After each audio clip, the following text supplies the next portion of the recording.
Hello, hello. Online public, now you should be able to hear me. There's some internet issue. Resolve हो गया शायद. Yes, clear है. Okay. Now let me check. नहीं है ना अभी पक्का.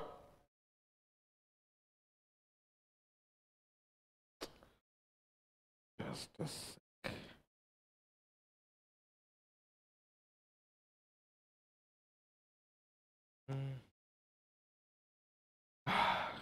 नहीं यार. हाँ आ गया.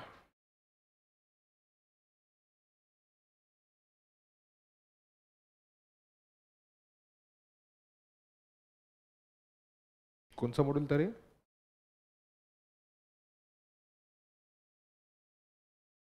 ये किधर डाला है यार?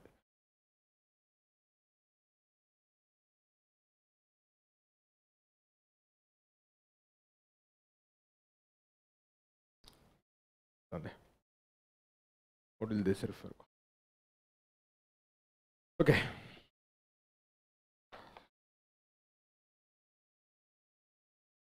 ओके.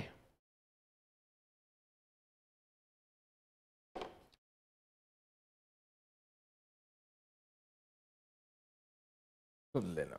जस्ट अ सेक. करो चलो. बराबर.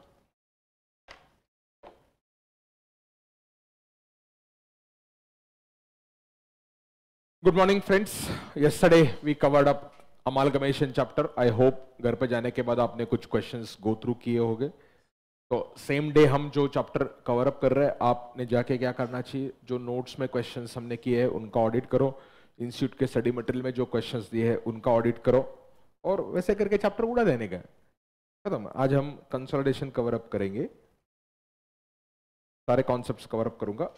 अब consolidation में आपके 3 यूनिट्स है नए सिलेबस में. जो बच्चे स्पेशली पुराने सिलेबस के हैं, पुराने सिलेबस में आपने ग्रुप 2 लिखा था और पढ़ा था दोनों कंडीशन, तो उस केस में AS21 था आपके सिलेबस में सिर्फ. तो वो AS21 रीलोड चल रहा है ना बराबर.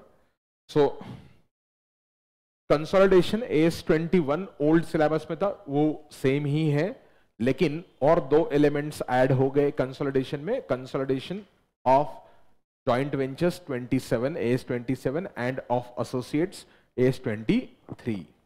तो 3 स्टैंडर्ड्स है इसके अंदर, 21, 23 एंड 27. ऑब्वियसली तीनों के तीनों आज खत्म हम नहीं कर पाएंगे. जो बड़ा क्वेश्चन मुझे लग रहा है वो AS21 पे आएगा. 23, 27 पे 5 का क्वेश्चन आने का उम्मीद लगता है, क्योंकि जो टाइप के क्वेश्चन इंस्टीट्यूट ने स्टडी मटेरियल में दिए हैं उसके ऊपर मेरे को जो लग रहा है कि 23, 27 will be a small questions and जो बड़ा क्वेश्चन आएगा वो 21 पे आएगा. तो चलिए, ये 21 सेम ही है same as old syllabus and 23, 27 new है. Hopefully will go to 23, 27 tomorrow. Whenever a holding and subsidiary structure is created, at that point of time you need to prepare consolidated financial statement for a holding company. So holding company, अच्छा ये आया नहीं screen. Okay. Holding company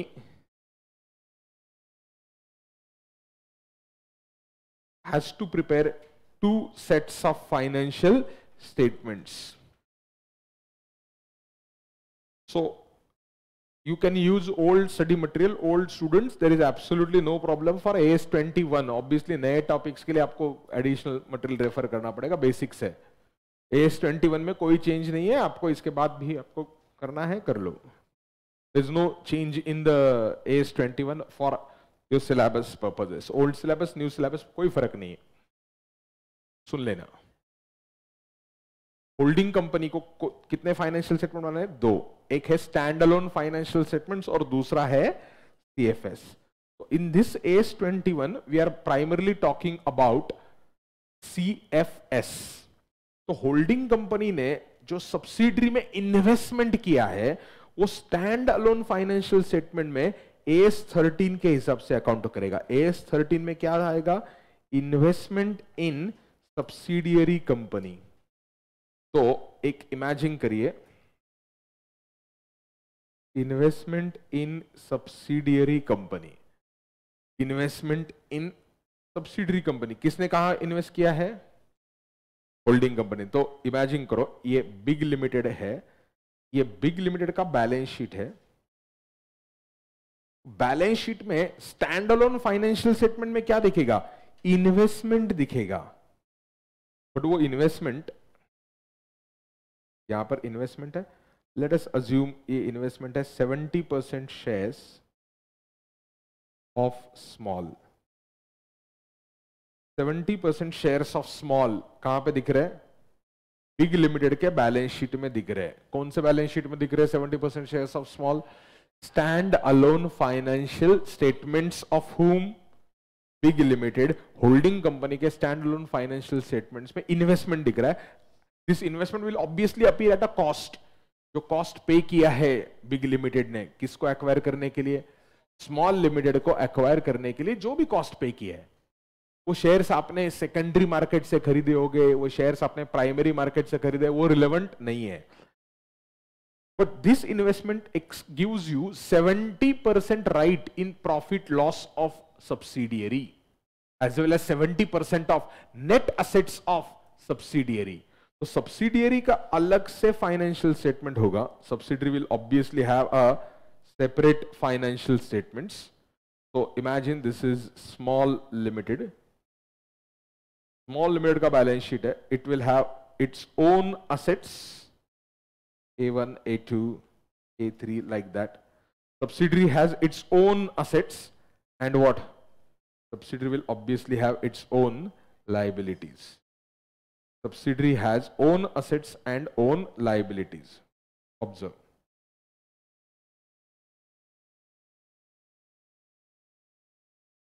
इसके liabilities है। तो ये जो subsidiary की नेटवर्थ है आपकी, यहां पर सब्सिडरी की जो नेटवर्थ है, इस नेटवर्थ का कुछ स्टेक किसको मिलता है? होल्डिंग कंपनी को मिलता है। तो AS21 क्या बोलता है कि होल्डिंग कंपनी अपना स्टैंड अलोन फाइनेंशियल स्टेटमेंट तो दिखाए, स्टैंड अलोन में क्या अपीयर होगा? Investment will appear in a standalone financial statements, you will show investment. Do you understand investment? Standalone financial statement में इन्वेस्टमेंट दिखाई देगा, as simple as that. So standalone financial statement में आप investment दिखाओगे, लेकिन consolidated financial statement में वो investment appear नहीं होगा, बिकॉज कंसोलिडेटेड फाइनेंशियल स्टेटमेंट में आपको सब्सिडरी का सेपरेट फाइनेंशियल स्टेटमेंट्स, ये जो है उसके असेट्स प्लस होल्डिंग कंपनी के खुद के assets line by line basis पे ऐड करने हैं।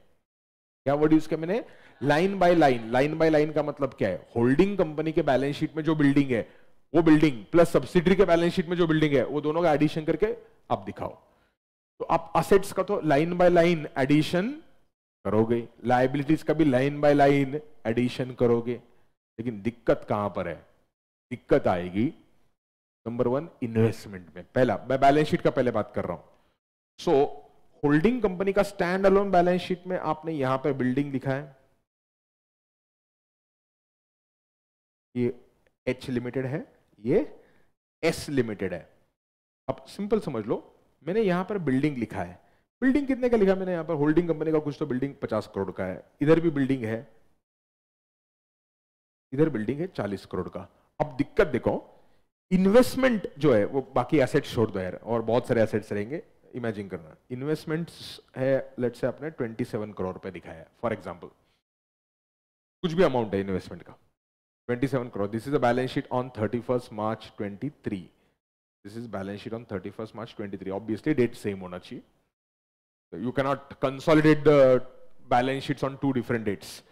So 31st March 23 का होल्डिंग कंपनी के बैलेंस शीट में असेट्स 50 करोड़ के, सब्सिडरी के बैलेंस शीट में असेट्स है 40 करोड़ के, और इन्वेस्टमेंट है 70% का। 70% ऑफ स्मॉल लिमिटेड आप ओन कर रहे हो। There can be other investments also.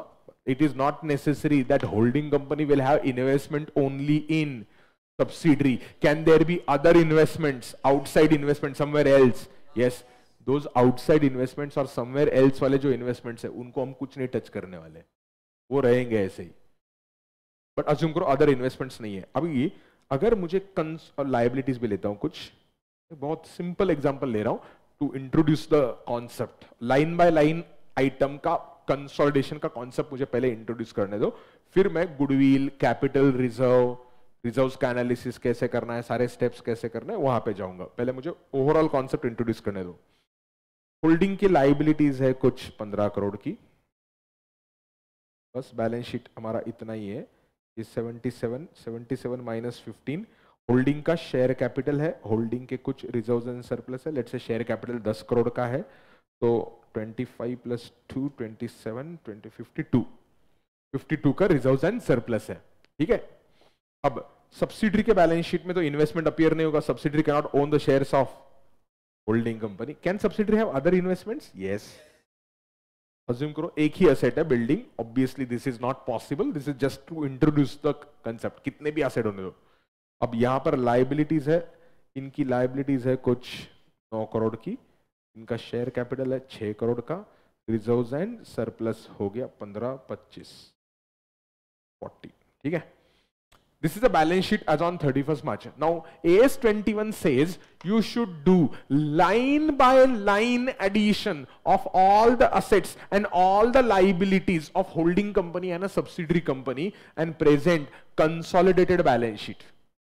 So there is something wrong here. What is wrong?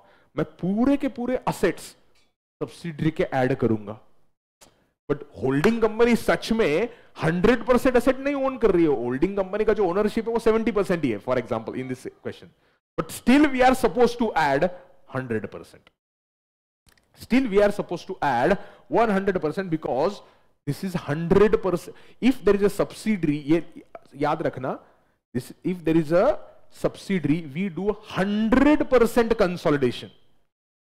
कल हम जब एसोसिएट्स पे जाएंगे और जॉइंट वेंचर पे जाएंगे तो हम प्रोपोर्शनेट कंसोलिडेशन के मेथड्स पे जाने वाले हैं और इक्विटी मेथड करके आएगा। Proportionate consolidation method, equity method बाद में आएगा। अभी हम 100% कंसोलिडेशन पे जा रहे हैं। कब? When you have a subsidiary we call it as what? 100% consolidation. How much consolidation? 100%। तो if I make up H limited consolidated financial statement, conso financial statement, पहले मैं असेट्स और लायबिलिटीज को मर्ज कर लेता हूं, फिर बाकी के आइटम्स को बाद में देखते हैं। असेट्स, असेट्स में मैं क्या करूंगा? 50 प्लस 40। क्या हुआ? गलती क्या हुआ? तो सच में 70% ऑफ 40 लेना चाहिए था मैंने, लेकिन मेरे को 100% दिखाना है। आप बोलेंगे क्यों? क्योंकि जो अदर शेयर होल्डर, हम ग्रुप फाइनेंशियल स्टेटमेंट या कंसोलिडेटेड फाइनेंशियल स्टेटमेंट जब बनाते हैं तो टोटल बेसिस पे हम दिखाएंगे। तो कितना आएगा टोटल बेसिस पे? 90। टोटल बेसिस पे असेट्स कितने हैं? 90। लायबिलिटी कितना है टोटल बेसिस पे? लायबिलिटी इज 15 प्लस 9, समझा? 24। तो हमने क्या किया? कुछ स्टेक एक्स्ट्रा ले लिया ना नेटवर्थ का, हमने पूरी की पूरी सब्सिडरी को उठा लिया यार, हमने पूरा का पूरा सब्सिडरी उठा लिया। तो जो हमारा ओनरशिप नहीं था असेट्स में और लायबिलिटीज में भी हमारा ओनरशिप, सॉरी ये नहीं, ये लायबिलिटीज में भी हमारा ओनर 30% ओनरशिप नहीं था ना, तो assets minus liability net assets, net assets में 30% स्टेक किसका था? अदर इन्वेस्टर्स का, जिनको हम बोलते हैं माइनॉरिटी। वो माइनॉरिटी इंटरेस्ट पहले आप अलग से लिख दो। अभी ये बैलेंस शीट ऐसे नहीं बनाना है, आपको प्रेजेंटेशन एग्जाम में शेड्यूल 3 के हिसाब से करना है, वो मतलब इट इज अज्यूम्ड। ये लेक्चर्स उन्हीं बच्चों के लिए है जिन्होंने पहले कुछ तो इन चैप्टर्स के ऊपर पढ़ा है। आप अगर ये लेक्चर्स पहली बार देख रहे तो कृपया करके, आपको कुछ नहीं समझेगा, ये नहीं पॉसिबल है। ये सिखाने के लिए मेरे को 10-15 घंटे गए हो गए, 10-15 नहीं 10 लेक्चर्स गए हो गए, 10 लेक्चर्स कंसोलिडेशन को, तो अबाउट 20 क्लॉक आवर्स चले गए। तो वो 20 क्लॉक आवर्स का चीज 1.5 घंटे में खत्म करना है। माइनॉरिटी इंटरेस्ट कितना रहेगा रे? 40 माइनस 9 मल्टीप्लाइड बाय 30%। अभी सिंपल कर रहे हैं हम, फिर मैं स्टेप्स देता हूं आपको सॉल्व करने के लिए क्वेश्चंस। इतना सिंपल क्वेश्चन कभी जिंदगी में नहीं आएगा। बोल 9.3। तो हमने जितना एक्स्ट्रा असेट्स ले लिया, एक्स्ट्रा लायबिलिटी ले लिया, वो तो हमने नॉक ऑफ कर लिया। लेकिन अभी दिक्कत क्या है? दिक्कत और है बेटा। दिक्कत क्या है? Investment. This investment was in subsidiary. This investment was in subsidiary. Now in a consolidated financial statement, how can you show investment? You cannot show investment in subsidiary in a consolidated financial statement. Reason is very simple. उसके जो corresponding assets और corresponding liabilities थे वो हमने already incorporate यहाँ पर कर लिए. If I have already incorporated assets and liabilities here, what is the point in showing investment? फिर हम क्या पूछते हैं? ये investment जिस दिन किया था, you would have made investment on certain day ना. See, investment 31st मार्च को बैलेंस 27 lakhs है या 27 crores है, बट इन्वेस्टमेंट किया होगा कभी ना कभी तो तुमने 1 साल पहले किया होगा, 2 साल पहले किया होगा, 4 साल पहले किया होगा, कभी भी इन्वेस्टमेंट किया रहेगा. We have to basically ask a question, how much extra did we pay for that investment? What is the question? How much did we pay extra for investment? Over extra मतलब क्या? Extra मतलब over and about the net worth of the subsidiary. See this investment gives you what? 30% ownership of what? Subsidiary. Oh, sorry, my mistake. 70%. This ownership investment gives you 70% ownership of whom? Subsidiary. Subsidiary का net worth कितना है? 31 crores. 31 crore is a net worth of subsidiary. बहुत simple है. Assume करो ये 31 मार्च को ही shares खरीदे. 2 minute के लिए अज्यूम करना, shares are purchase on 31st March. इतना सिंपल लॉलीपॉप नहीं आएगा, बट मुझे सिर्फ कंसोलिडेशन का लॉजिक इंट्रोड्यूस करना है. सो 31st मार्च को इन्वेस्टमेंट की कॉस्ट कितनी है? Investment at cost is equal to कितना था वो? 27 करोड़. 27 करोड़ था, लेस उसके अगेंस्ट हमको मिला क्या? उसके अगेंस्ट 70% ओनरशिप मिला इन नेट एसेट्स. 40 माइनस 9 करो या 31 ले लो, आंसर वही है. 30% माइनॉरिटी का था तो 70% अपना है. तो शेयर इन नेटवर्थ. अब जब हम क्वेश्चन सॉल्व करेंगे तो हम ऐसा नहीं करेंगे शेयर इन शेयर कैपिटल अलग लिखेंगे, शेयर इन रिजर्व्स अलग लिखेंगे. Have patience. वहां पर क्वेश्चंस की तरफ भी जाता हूं. 40 माइनस कितना था? 9 इंटू 70% और 6 प्लस 25 इंटू 70%. बोलो 21.70 का ही असेट्स हमको मिला. We have got assets of 21.7 crores, but for which we have paid 27 crore. The excess that we pay over and above the net worth is known as goodwill. It is known as a goodwill. बोलो 5.3. तो हमने extra कितना पे किया? 5.3. We have paid extra 5.3. I am assuming what? This acquisition took place on 31st March. Acquisition word use किया मैंने. क्यों? अगर आप उसको वाइंड अप करके उसका पूरा बिजनेस अपने आप में मर्ज करे तो then the AS14 would have applied. कल का स्टैंडर्ड था वो. AS14 would have been there. But right now did you wind up? वो स्मॉल लिमिटेड को आपने वाइंड अप करवाया क्या? नहीं. तो एसी चालू है यार. ये वाला चालू ही है क्या? 1 सेकंड रुकना यार इसको. ये अच्छा लग रहा है. सो 31st मार्च को हमने एक्वायर किया. While acquiring, what you paid extra is goodwill, but it is not called as a goodwill. We call it as a cost of control. तुमने कंट्रोल ले लिया उस कंपनी का, then only this holding subsidiary relationship is created. For that control, you have paid extra 5.3 crore rupees. Did you understand extra 5.3 crore rupees? ये आपने control के लिए पे किए हैं. तो वो 5.3 crores जो है वो क्या करेंगे? हम ऊपर लिखेंगे कंसोलिडेटेड बैलेंस शीट में. कंसोलिडेटेड बैलेंस शीट में हम क्या लिखेंगे? गुडविल और कॉस्ट ऑफ कंट्रोल 5.3. सब्सिडरी का जो कैपिटल है वो नहीं लेते हम. क्यों? सब्सिडरी का जो शेयर कैपिटल है 6 करोड़ का, वो 6 करोड़ में से अपना जो शेयर है वो इन्वेस्टमेंट के अगेंस्ट नॉक ऑफ हो गया. हाँ है ना, सब्सिडरी का जो शेयर कैपिटल है 6 करोड़, 6 करोड़ में अपना 70% इन्वेस्टमेंट के अगेंस्ट नॉक ऑफ होके सिर्फ एक्सेस आ गया, और 30% जो माइनॉरिटी का है वो ऑलरेडी चला गया, किधर चला गया, लायबिलिटी साइड पे, हेडिंग चेंज हो गया उसका, शेयर कैपिटल के जगह पे क्या हो गया, हेडिंग माइनॉरिटी इंटरेस्ट। आप बोले क्यों हेडिंग चेंज किया, क्योंकि होल्डिंग कंपनी के बैलेंस शीट में वो शेयर कैपिटल कैसे दिखेगा यार, होल्डिंग कंपनी के बैलेंस शीट में होल्डिंग कंपनी का शेयर कैपिटल दिखेगा, ठीक है। रिजर्व्स, रिजर्व्स में भी, अब रिजर्व्स जो होते हैं सब्सिडरी के, उसको हम दो हिस्सों में बांट देते हैं। Listen to this, revenue reserves नहीं माते, जरा सुन ले पहले। Reserves of subsidiary as on consolidation date are divided into two parts first. Pre-acquisition reserves and post-acquisition reserves. Right now, post-acquisition zero है। क्यों? हमने acquisition assume किया 31 मार्च 23 को ही किया है। उसी दिन सुबह acquisition किया, दोपहर में consolidated balance sheet बन गया, शाम में हम पार्टी कर रहे हैं। सब कुछ एक दिन में हो गया, ऑब्वियसली होता नहीं है इतना फास्ट, एग्जाम के लिए हो रहा है। तो 30 reserves of subsidiary on the date of consolidation, यहां पर क्या है, ये जो क्वेश्चन मैं ले रहा हूं इसमें date of acquisition and the date of consolidation is same. हमेशा एग्जाम में आपको date of acquisition and the date of consolidation क्या है वो चेक करना होता है, बहुत बारीकी से पढ़ना है। वो मैं आपको स्टेप्स लिख के देता हूं, steps to solve the problems with formats. So reserves of subsidiary on consolidation date divided into two parts on your screen. Reserves, तो बच्चे pre, post, pre acquisition, post acquisition। तो pre acquisition के जो reserves है वो investment के against knock off होते हैं।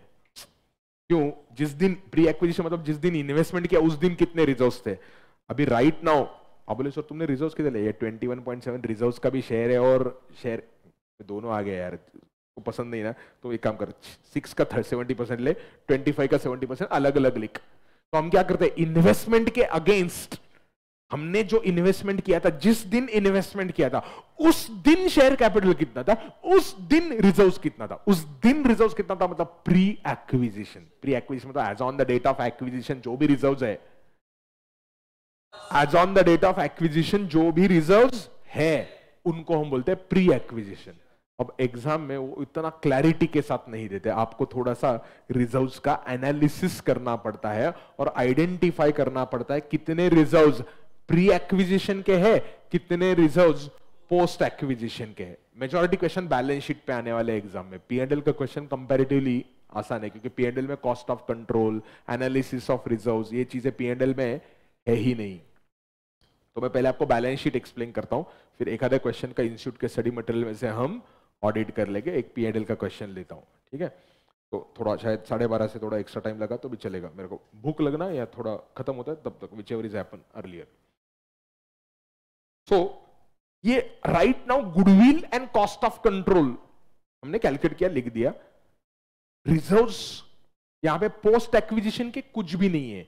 Listen to this line carefully, reserves pre acquisition adjusted against investment, that is goodwill और कॉस्ट कैपिटल रिजर्व आएगा।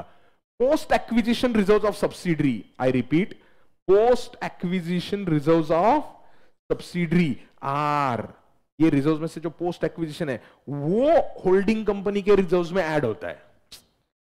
सच में मुझे बोलो, if you have invested in subsidiary you are entitled to which reserves? You are entitled to profit after the date of acquisition. How can you be entitled to a past profit? Past profit के लिए तो आपको पे करना पड़ेगा ना। If I am acquiring shares of some company, it is assumed that when today you are paying for whatever net assets of the company are there on that date. Today, if I am acquiring some company, I will pay for net assets as on today ना। तो मेरे को profit कब से मिलेगा? यहां से आगे जो कंपनी कमाएगी वो मेरा रेवेन्यू प्रॉफिट है। अब तक का जो भी अक्यूमुलेटेड कंपनी का प्रॉफिट है वो मेरे लिए कैपिटल प्रॉफिट है, मतलब कॉस्ट है। वो इन्वेस्टमेंट के अगेंस्ट हम कंपेयर करके गुडविल निकालते हैं, ठीक है। तो इस क्वेश्चन में पोस्ट एक्विजिशन कुछ निकला क्या? नहीं। इसी क्वेश्चन का मैं आके फॉलो अप लेता हूं, 31 मार्च 24 को क्या होगा। ये कब का बैलेंस शीट है बच्चों? 31 मार्च 23 का है। मैं इसी में कलर चेंज करूंगा और 24 करूंगा, ये अभी समझने के लिए। अभी देखो मैं क्या करता हूं इधर, ऑब्जर्व, शेयर कैपिटल उड़ गया, रिजर्व्स उड़ गए। होल्डिंग कंपनी के कंसोलिडेटेड बैलेंस शीट में हमेशा जो शेयर कैपिटल दिखेगा वो होल्डिंग कंपनी का खुद का ही होता है। सब्सिडरी का शेयर कैपिटल में ऐड कर दिया ना लाइन बाय लाइन, तुमको मैं क्रॉस कर देगा। 10 reserves and surplus, holding company के खुद के रिजर्व्स कितने हैं 52, प्लस सब्सिडरी के भी रिजर्व्स आएंगे उसमें जो अपना शेयर है, but after the date of acquisition, right now after the date of acquisition कुछ है ही नहीं, इसलिए मैंने 52 का 52 लिख दिया। So holding company के खुद के reserves plus what holding company is getting from subsidiary, in which profits, post acquisition profits, that only I will add. So 10 plus 52 plus this balance sheet tally होना चाहिए, obviously it should tally 95.3, समझ गए ये? तो ये acquisition date है। Now let me put up the different color, 31st March 24 बोलूंगा मैं, आपको 2 मिनट में कंसेप्ट समझ में आएगा, and then we will go towards subsequent things. 31st March 2024. 31st March 2024. What is 31st March 2024? Next year. Acquisition कब हुआ? 2023 को। अब मैं 31st मार्च 2024 को जाऊंगा, बिल्डिंग का वैल्यू चेंज हो गया होगा, बिल्डिंग मतलब एसेट्स का वैल्यू चेंज हो गया होगा। अब बोलेंगे कैसे चेंज हो गया होगा? नए एसेट्स आ गए होंगे, प्रॉफिट कमा के प्रॉफिट तुमने प्लाउ बैक किया होगा धंधे में। It is not, don't imagine this as a building, imagine this as what, assets. तो लेट्स से आपके एसेट्स हो गए 62 के, आप पेंसिल से लिख रहे हैं या अलग कलर का पेन रहेगा, या नहीं तो वापस लिखना। इन्वेस्टमेंट सेम रहना चाहिए, क्यों?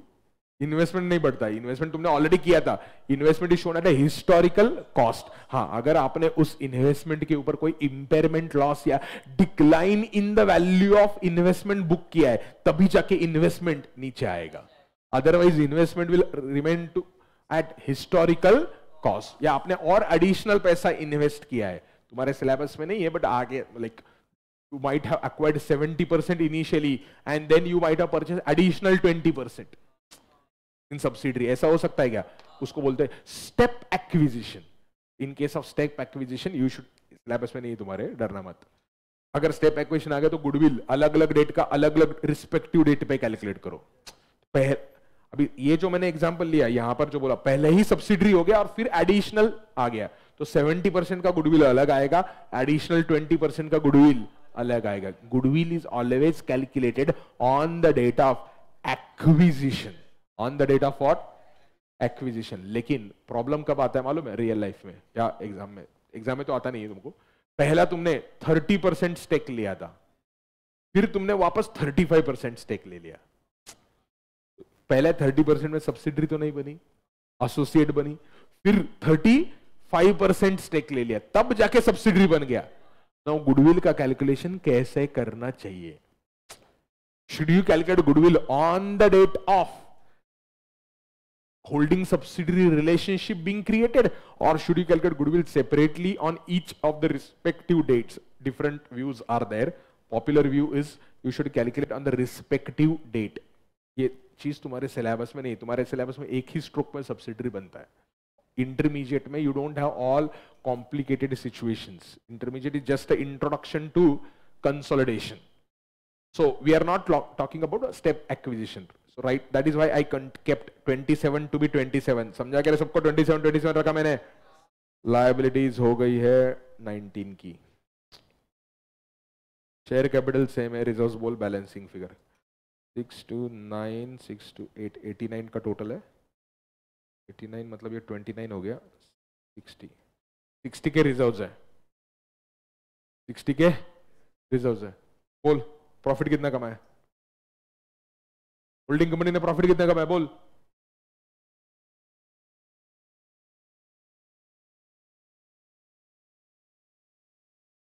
प्रॉफिट कितना कमाया? फाइनल में तू प्रॉफिट कितना कमाया? 8। कहां से लाया 8? Closing, correct. Holding company has earned a profit of 52 has become 60। भाई सब पूछ रहे, देख रहे इधर उधर कैसे प्रॉफिट? अरे गधे, इतना आसान है। 52 का रिजर्व 60 हो गया, मतलब तुमने 8 का प्रॉफिट कमाया। Actually profit might be higher because they might have declared some dividend, पर मैंने कुछ दिया नहीं है। अगर मैं बोलता था dividend declared by the holding company is 5 lakh और 5 whatever, 52 has become 60, 60 is already after dividend, तो बिफोर डिविडेंड 60 प्लस 5 माइनस 52, ये लॉजिक तुमको कैश फ्लो स्टेटमेंट में था। तो होल्डिंग कंपनी ने कुछ तो प्रॉफिट कमाया, कितना प्रॉफिट कमाया? 8 का, डिविडेंड मैंने कुछ दिया नहीं, उसका जरूरत नहीं। लेकिन आ जाओ इधर सब्सिडरी में 40 का हो गया, उसका 40 का हो गया 49, लायबिलिटीज 13 हो गई है, तो बैलेंस शीट का टोटल शेयर कैपिटल 6 का 6 ही है। No new shares are issued, नए शेयर इश्यू हो गए तो ही शेयर कैपिटल चेंज होगा। बोलो रिजर्व्स एंड सरप्लस कितना है तुम्हारा? 30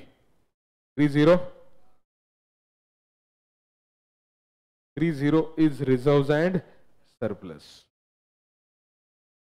चलो reserve surplus are equal to 30। I assume everyone has understood. तो सब्सिडरी ने कितना प्रॉफिट कमाया? 25 से कितना हो गया उसका? 30 हो गया, मतलब सब्सिडरी ने प्रॉफिट कमाया 5 का, वो 5 में 70% अपना है। हाँ, अभी ये 5 पोस्ट एक्विजिशन प्रॉफिट है। तो सब्सिडरी के रिजर्व्स कितने रहे? What are the reserves of subsidiary on the date of consolidation? Reserves on conso date, बोलो रिजर्व्स ऑन कंसोडेट आर 30 ना रे? कंसोडेट, अरे 30 बेटा, अभी अरे कंसोडेट अभी 31 मार्च 24 हो गया। कंसोलिडेशन डेट के रिजर्व्स हो गए तुम्हारे 30 लाख, दिया ना मैंने 30 लाख। अब ये 30 का हम क्या करते हैं? ब्रेकअप करते हैं प्री एंड पोस्ट। प्री मतलब on the date of acquisition of a subsidiary, how much was reserves of the subsidiary? Reserves of the subsidiary on that date where how much? 25। उस टाइम पे 25 थे ना reserves. Post में कितने add हो गए? 5। 5 is a what you have earned after the date of acquisition. After the date of acquisition, 5 is what you have earned. 25 plus 5, समझ में आया सबको? 25 plus 5 is what you have earned. अब ये 25 जो है वो तो जाने वाला है किधर? इन्वेस्टमेंट के अगेंस्ट। उसका गुडविल का कैलकुलेशन ऑलरेडी रेडी है अपना। क्यों? हमारा शेयर कैपिटल में और रिजर्व्स में कितना था ये तो ऑलरेडी हमने ले लिया ना। 25 यहाँ पे देखो ना, 25 6। गुडविल कुछ चेंज होने लगा नहीं, लेकिन ये पोस्ट का जो प्रॉफिट है उसमें 70% अपने पास आएगा 3.5, और 30% किसके पास जाएगा? माइनॉरिटी के पास जाएगा। एक्चुअली माइनॉरिटी को क्या मिलता है मालूम है क्या? On the date of consolidation जितना भी टोटल नेटवर्थ है उसका 30% उनको मिलने वाला है। अब देखो मैं बैलेंस शीट बना रहा हूं। कौन सा बैलेंस शीट बना रहा हूं? कंसोलिडेटेड। कब का बना रहा हूं? 31 मार्च 24 का। पहले line by line assets add करो, दिमाग नहीं लगाने का। हाँ, आगे जाके हम इंट्रा ग्रुप ट्रांजैक्शंस करेंगे। रिसीवेबल पेएबल, एक जगह पे डेटर रिसीवेबल दिख रहा है, एक जगह पे पेएबल दिख रहा है, तो नॉक ऑफ करना होता है। बोलो असेट्स कितना इधर? 62 होल्डिंग कंपनी का, 62 होल्डिंग कंपनी का, प्लस सब्सिडरी का कितना है? 49। बोलो 62 प्लस 49 100 एंड वेरी गुड 111। 111 आ गया क्या? Next goodwill will remain to be 5.3, no change in the goodwill. Liabilities, line by line addition, 19 plus 13 32। Green colour का टोटल लेना है 32। लाइबिलिटीज, माइनॉरिटी इंटरेस्ट अगर आपको बाइफरकेट करते बैठना करते बैठो, मैं नहीं कर रहा हूं। शेयर कैपिटल 6 का है, प्लस रिजर्व्स कितने के? 30 के। अभी के 30 के रिजर्व्स ले लो इंटू 30%, समझा ना? इंटू 30% बच्चों कैसे? Share capital on the date of consolidation plus reserves and surplus into 30%। बोलो answer 10.8। 10.8। Have you understood 10.8? What is 10.8? Minority का इंटरेस्ट है वो। अब शेयर कैपिटल होल्डिंग कंपनी का ही शेयर कैपिटल देखेगा 10, कोई चेंज नहीं उसमें। रिजर्व्स, होल्डिंग कंपनी के खुद के रिजर्व्स कितने थे? 60 तो रहेगा ही रहेगा, प्लस तुमको पोस्ट एक्विजिशन प्रॉफिट में तुम्हारा शेयर कितना है? तुम्हारा शेयर कितना है? 3.5, that is equal to 63.5. Did you notice something? Minority का इंटरेस्ट कितने से बढ़ा है रे? 9.3 से माइनॉरिटी 10.8 पे गया. कैसे? उस साल में, एक साल में जो प्रॉफिट कमाया उसमें माइनॉरिटी का जो शेयर है, उससे माइनॉरिटी का इंटरेस्ट बढ़ता जाएगा. होल्डिंग कंपनी 63.5 पे कैसे गया? खुद का 60, खुद का प्रॉफिट भी ऐड हो गया ना. पिछले बैलेंस शीट में 52 था, 52 का 63.5 कैसे होगा? Take on a calculator. 52 plus खुद का प्रॉफिट 8 प्लस सब्सिडी के प्रॉफिट में अपना शेयर 3.5 आ गया. Balance sheet should tally 116.3. अब ये बहुत आसान वाला सिचुएशन था. You do not expect such a simple balance sheet in the exam at all. This is, you are going to get a 2 types of question basically. Adjustment छोड़ के balance sheet preparation and what, P&L preparation. अभी balance sheet के अंदर कुछ adjustments है. उस कभी कभी एग्जाम में क्वेश्चन आता है सिर्फ एडजस्टमेंट के ऊपर. Like they will ask you just to calculate goodwill, और they will ask just to calculate minority interest. वैसे क्वेश्चन आएंगे, या पूरे बैलेंस शीट पे क्वेश्चन आएगा और पूरे P&L पे क्वेश्चन आएगा. P&L में अंदर एडजस्टमेंट्स नहीं है. तो क्वेश्चंस बहुत सिंपल है.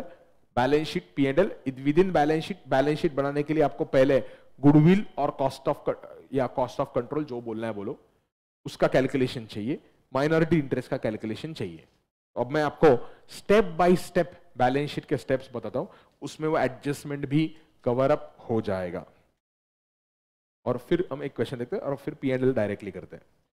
सो लिखिए, steps to prepare for audit का लेक्चर है क्या आज? तुमको फर्स्ट तक नहीं है अभी कुछ ना? 2:30 डायरेक्ट ना? स्टेप्स टू प्रिपेयर कंसोलिडेटेड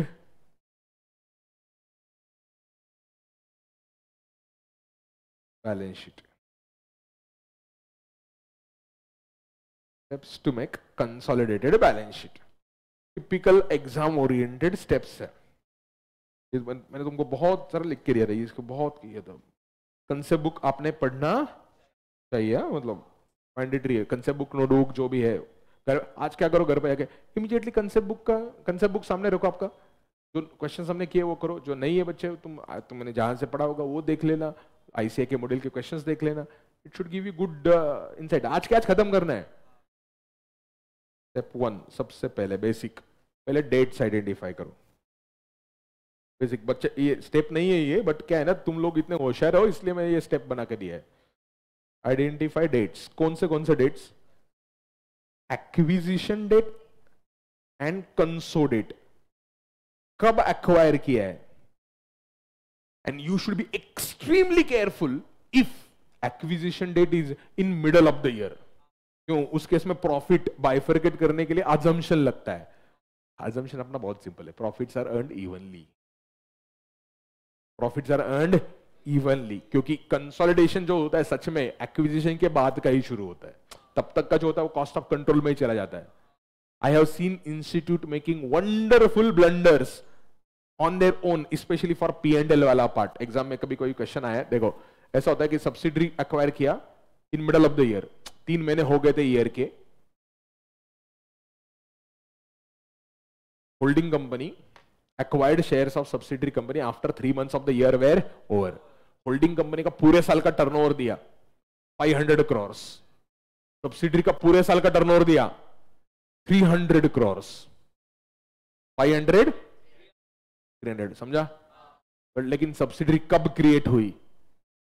3 महीने के बाद सब्सिडरी क्रिएट हुई. Was it subsidiary for full year? What is the turnover of subsidiary? 300 crore for full year. Tell me, how much should be turnover shown in consolidated financial statement? 225. और खुद का holding का कौन add करेगा? Plus 500 कौन add करेगा? खाया माती. क्या किया उसने? 300 डिवाइडेड बाय 12 into 9. सही किया, दिमाग लगाया उसने. लेकिन 500 कौन ऐड करेगा? खुद का कौन ऐड करेगा? तो होल्डिंग कंसोलिडेटेड फाइनेंशियल स्टेटमेंट में क्या सेल्स दिखेगा? होल्डिंग कंपनी का खुद का सेल्स 12 महीने का तो दिखेगा 500 crores. बट सब्सिडरी का 12 महीने का लियो ना, पकड़ पकड़ के मारूंगा, लेकिन इंस्टीट्यूट को नहीं मार सकता। वो उन्होंने गलत है, वो ऑब्वियसली कोई डाउट ही नहीं है। Take on a calculator, 300 crore subsidiary का सेल्स था। हाँ, अगर डे 1 पे एक्वायर किया था तो फिर प्रॉब्लम नहीं है। 300 डिवाइडेड बाय 12 इंटू 9 करो, 225। 225 किसका सेल्स है? सब्सिडरी का sale post the date of acquisition plus holding company का खुद का डेटा। हाँ, that is why acquisition date is very very important. Same चीज बैलेंस शीट में भी लगता है। बैलेंस शीट में हम सेल्स नहीं लेते, बैलेंस शीट में सेल्स नहीं आता ना, बैलेंस शीट में रिजर्व्स आता है। तो रिजर्व्स को आपको बाइफरकेट करना होता है between pre acquisition and post acquisition. That is why date is required. If nothing is given, we will bifurcate reserves, sales और expenses या जो भी चीज का bifurcation करना होता है in the ratio of months. If nothing is given, अगर क्वेश्चन में कुछ दिया है स्पेसिफिकली तो ठीक है, बात अलग है। कुछ नहीं दिया तो आप क्या करोगे? क्या एक्विजिशन डेट उधर ब्रैकेट में लिखो, beware if it is middle of the year.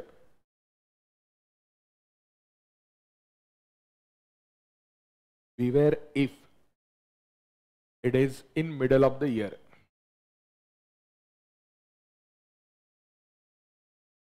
दूसरा डेट कौन सा होता है?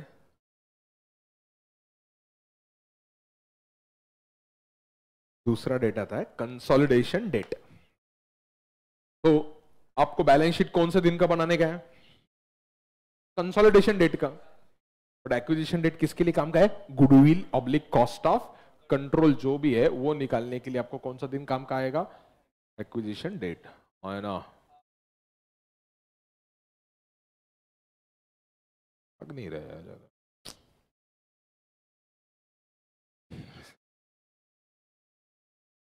चलो आ जाओ, कहाँ आ गए आप?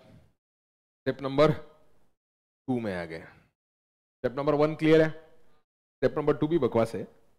शेयर होल्डिंग पैटर्न एनालाइज करो। ये सिर्फ मिस्टेक्स अवॉइड करने के लिए। Share holding pattern of subsidiary, you don't need a share holding pattern of holding company, of subsidiary company. हमारे सिलेबस में मतलब होल्डिंग कंपनी ने जो स्टेक एक्वायर किया वो मल्टीपल डेट्स पे एक्वायर हो सकता है। तो शेयर होल्डिंग पैटर्न अभी बोलोगे थोड़ा पॉसिबल है, लेकिन सिलेबस में नहीं, जस्ट बोल रहा हूं। होल्डिंग कंपनी ने 60% शेयर्स खरीदे सब्सिडरी के on the date of acquisition, but on the date of consolidation stake of holding company can come down from 60 to 55 because after holding company acquired shares of subsidiary issued new shares.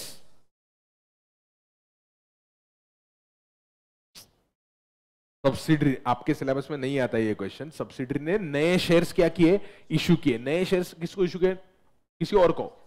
उससे क्या होता है? Holding company का share holding, number of shares उतने रहते हैं लेकिन share holding कम होता है। तो जो शेयर होल्डिंग पैटर्न सच में लेना चाहिए ना अपने, वो डेट ऑफ एक्विजिशन का नहीं लेना चाहिए परसेंटेज निकालने के लिए। परसेंटेज के लिए आपने एज ऑन कंसोलिडेशन क्या है, लेकिन आपके सिलेबस में एक्विजिशन डेट और कंसोलिडेशन डेट में शेयर कैपिटल सेम ही रहता है। तुमने अगर ऑब्जर्व किया, मैंने क्या किया था यहाँ पर नोट किया गया, 6 करोड़ का 6 करोड़ ही रखा। If the share capital of subsidiary changes, holding company का परसेंटेज चेंज होता है। अगर आ गया गलती से क्वेश्चन तो क्या करेंगे तुम? Share holding pattern of subsidiary as on date of consolidation ले लो। Ownership can undergo a change. Did you notice ownership can undergo a change? तो क्या करने का? Percentage owned by holding company. Percentage नहीं आ रहा था, नंबर ऑफ शेयर्स लिखो पहले।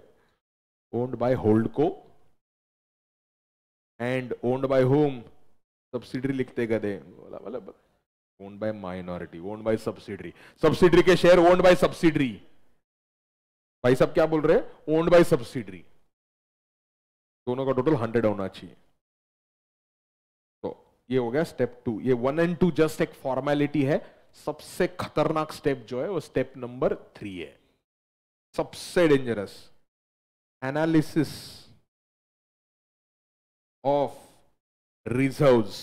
सबसे आसान है ये क्वेश्चन सॉल्व करने के लिए, बहुत कम में आएगा तुमको। Analysis of reserves of whom? Reserves of subsidiary analysis of reserves of subsidiary as on conso date, अभी अभी बोला था मैंने, कंसोलिडेशन डेट पे जो रिजर्व्स है वो एनालाइज कर रहे हैं हम. We are not interested in analysing reserves on the date of consolidation. Balance sheet तो आज का चल रहा है ना, आज कितने रिजर्व्स है उसका ब्रेकअप करो between what, pre and post. तो हम टेबल बनाते हैं इसके लिए, पर्टिकुलर्स प्री एक्विजिशन. पर्टिकुलर्स में क्या लिखेंगे, रिजर्व्स में भी आप रिजर्व सरप्लस हेडिंग रहता है, लेकिन अकाउंट लेजर अकाउंट अलग अलग रहता है. General reserve account, P&L account, securities premium account, CRR, जितने भी रिजर्व्स है हर एक का हम नाम लिखेंगे, प्री और पोस्ट. लेकिन पोस्ट को हम बाइफरकेट करते हैं बच्चों, between revenue and capital. Pre वाला जो होता है वो हमेशा कैपिटल प्रॉफिट ही होता है, वो हम इन्वेस्टमेंट के अगेंस्ट नॉक ऑफ करते हैं. लेकिन पोस्ट एक्विजिशन का जो रिजर्व्स होता है उसके दो बच्चे पैदा करते हैं हम. कौन से दो बच्चे पैदा करते हैं, रेवेन्यू. क्यों, अब बोले ये बच्चे पैदा क्यों किए, ये पैदा इसलिए किए, रेवेन्यू में से डिविडेंड दे सकते हो, कैपिटल में से डिविडेंड नहीं दे सकते. पोस्ट एक्विजिशन कैपिटल प्रॉफिट भी हो सकता है ना, there can be revenue profit, there can be capital profit. Total pre और पोस्ट का टोटल आया ये. तो करना क्या है, पहले आपको हमेशा याद रखना, पहले टोटल कॉलम में अमाउंट लिखना और फिर उसका बच्चा पैदा करना, प्री और पोस्ट में. अब ये बच्चा तुम नहीं पैदा कर सकते. Pre on the date of acquisition कितना था वो एग्जामिनर को देना ही पड़ेगा.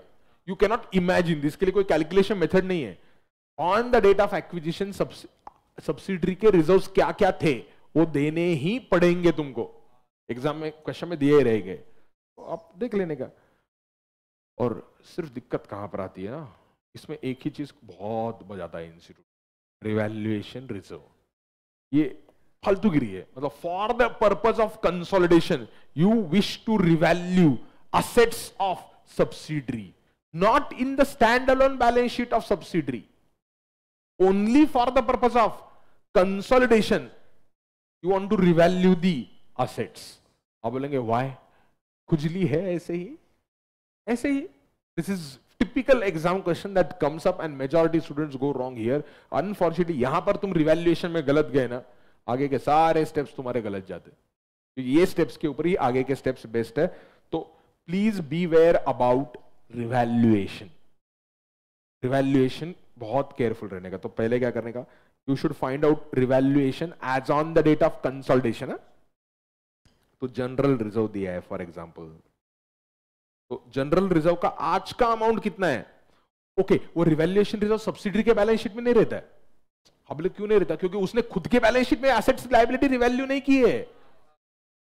This is revaluation only for the purpose of consolidation. Allowed है, कोई प्रॉब्लम नहीं है. You can do revaluation for the purpose of consolidation, absolutely no restriction, but nobody does it. आप बोलेंगे क्यों, कुछ मिलता नहीं है ऐसे कुछ रिवैल्यूएशन करके. जनरल रिजर्व जो भी आपकी टोटल अमाउंट है, टोटल अमाउंट लिख देना आप टोटल कॉलम में, और फिर उसका ब्रेकअप लिखने का है. किस में ब्रेकअप लिखोगे आप, प्री एक्विजिशन पे कितना था और पोस्ट एक्विजिशन. पोस्ट एक्विजिशन जाएगा जनरल रिजर्व कहां पर, रेवेन्यू प्रॉफिट के कॉलम में. क्यों, जनरल रिजर्व आपके रेवेन्यू कैपिटल में बहुत कम आएंगे अमाउंट्स. रेवेन्यू रिजर्व्स लिख सकते हो या P&L भी लिख सकते हो आपको अगर चाहिए. मैंने सिर्फ रेवेन्यू लिखा है, मैंने रिजर्व्स नहीं टाइटल लिखा. ये बाइफरकेशन जो है ना, ये अगर आपने नहीं किया तो भी चलता है. रेवेन्यू के अंदर भी करना है तो तुमको दो कॉलम कर सकते हो तुम. कौन सा मालूम है क्या, revenue reserve and revenue P&L.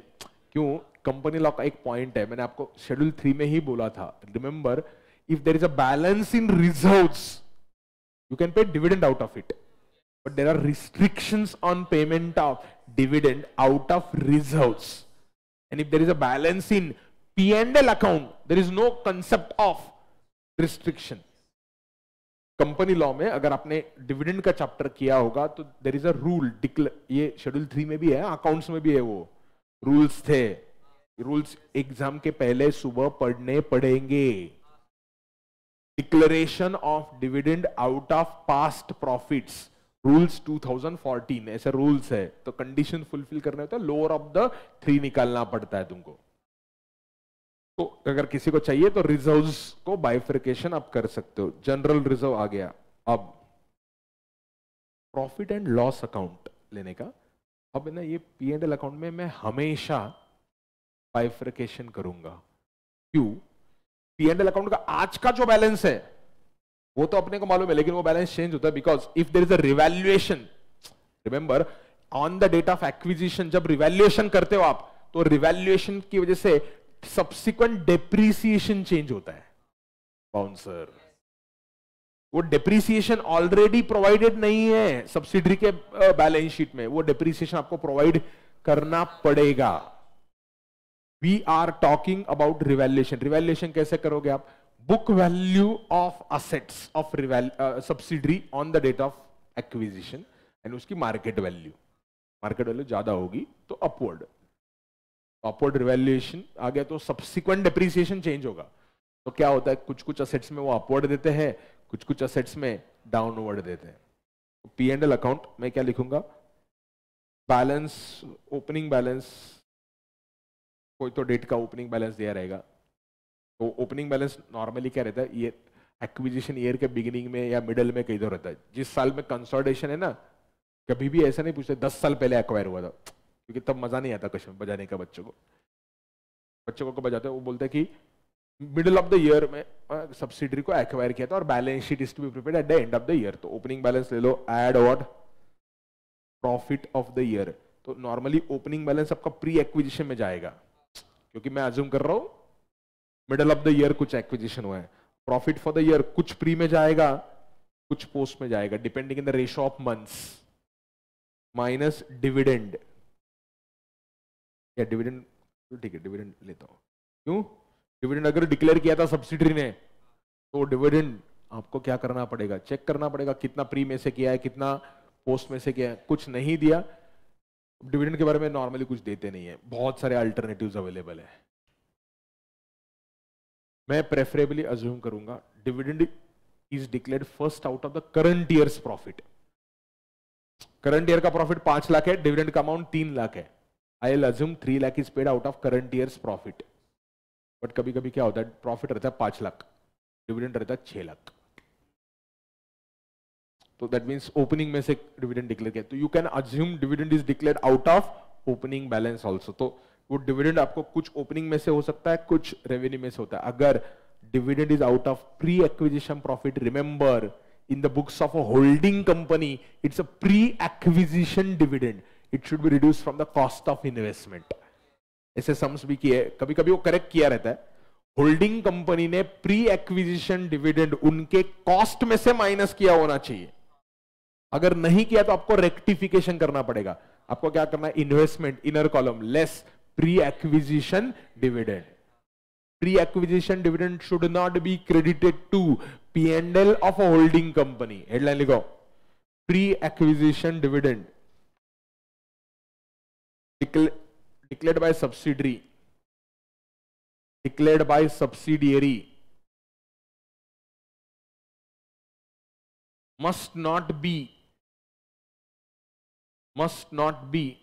credited to P&L account,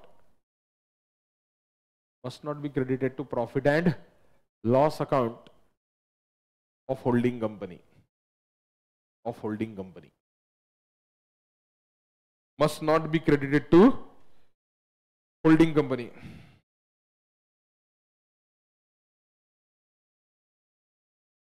समझ में आया क्या? डिविडेंड। चलो फिर क्या करेंगे हम?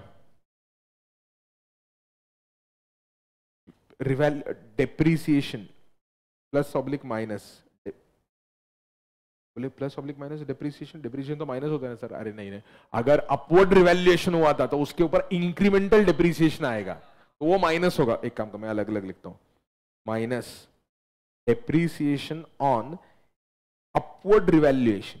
तो जो तुमने अपवर्ड रिवैल्यूएशन किया उसकी वजह से डेप्रीसिएशन आएगा। बच्चों वो हमेशा पोस्ट में आएगा। क्यों पोस्ट में आएगा हमेशा? क्योंकि रिवैल्यूएशन हम कब करते हैं? On the date of acquisition revaluation करते हैं. That revaluation is only for the purpose of consolidation. तो अगर मशीनरी फॉर एग्जांपल सब्सिडरी के बैलेंस शीट में मशीन 1 लाख का था, वो तुमने अपवर्ड रिवैल्यू किया 1,20,000 का, तो उसने ऑलरेडी डिप्रिसिएशन 1 लाख के ऊपर दिया है. तुमको भी 1,20 के ऊपर डिप्रिसिएशन मतलब इंक्रीमेंटल 20,000 के ऊपर डिप्रिसिएशन निकालना है. तो 20,000 का जो इंक्रीमेंटल डिप्रिसिएशन है वही यहां पर आएगा. ऑलरेडी उसके प्रॉफिट में 1 लाख के ऊपर का डिप्रिसिएशन कंसिडर्ड है. और अगर डाउनवर्ड पे ये भी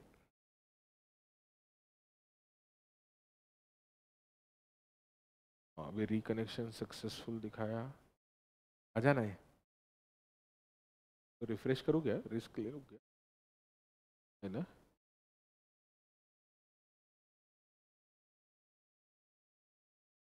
यहाँ पे तो रिफ्रेश कर सकता हूँ.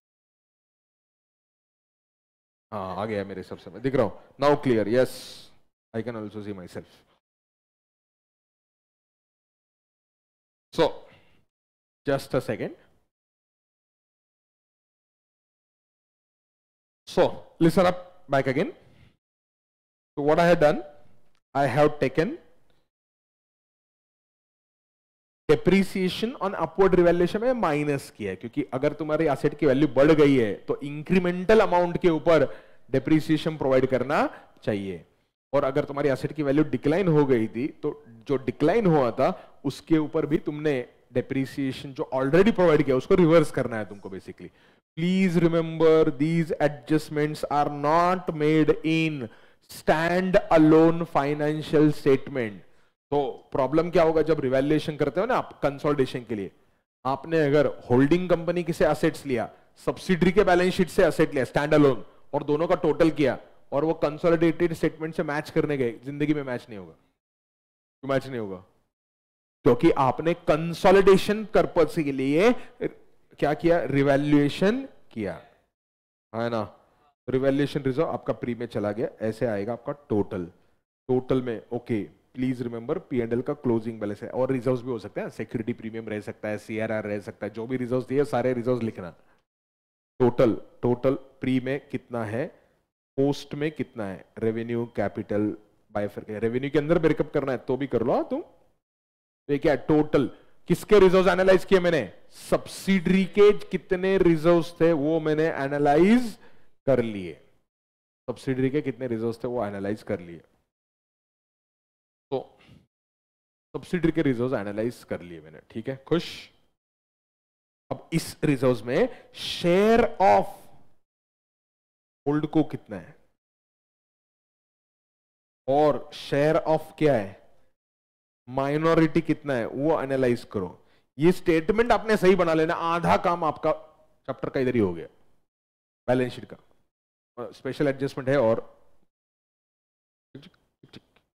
ये पोस्ट वाला है, share in pre acquisition profit and share in post acquisition profit. Post acquisition profit will go to consolidated balance sheet और कंसोलिडेटेड रिजर्व्स. प्री एक्विजिशन का जो प्रॉफिट है ये वाला, कौन सा, ये वाला pre acquisition profit will be knocked off against, ये वाला जो है pre acquisition, this will be knocked off against investment. Minority का कोई प्री पोस्ट का बाइफरकेट करके कोई फायदा ही नहीं होता, क्योंकि सब कुछ एक ही जगह पे जाता है. होल्डिंग कंपनी का जो शेयर है प्री का ट्रीटमेंट अलग होता है, पोस्ट का ट्रीटमेंट अलग होता है. This is knocked off against cost of control, ये ऐसे लिखो, कॉस्ट ऑफ कंट्रोल, और this will go to conso reserves. कौन सा कंसो रिजर्व्स में जाएगा? पोस्ट वाला कंसो रिजर्व में जाएगा. अरे हाँ है ना. एंड व्हाट, प्री वाला कहां पे चला जाएगा? प्री वाला चला जाएगा कॉस्ट ऑफ कंट्रोल में, और पोस्ट वाला चला जाएगा कंसो रिजर्व्स में. Do you understand? सो सबको क्लियर है क्या? पक्का? चलो लिख के हो गया होगा तुम्हारा. तो ऐसे बाइफरकेशन किया तुमने. स्टेप नंबर 4, स्टेप 4 अभी आसान है स्टेप्स. एक बार तुमने रिजर्व्स का एनालिसिस सही से किया ना, सब्सिडरी के रिजर्व्स कंसोलिडेशन डेट के जो है, होल्डिंग कंपनी का शेयर मतलब वो परसेंटेज शेयर होल्डिंग पैटर्न देखने का ऊपर, पैटर्न हमने ऊपर निकाला था, ये स्टेप 3 था, ये 1 2 3 4 का ही नहीं है, ये 1 2 3 रिजल्ट्स थे। ओके, ये ABC करता हूं तो उनको लगेगा यहां से कंटिन्यू चल रहा है, AB and C।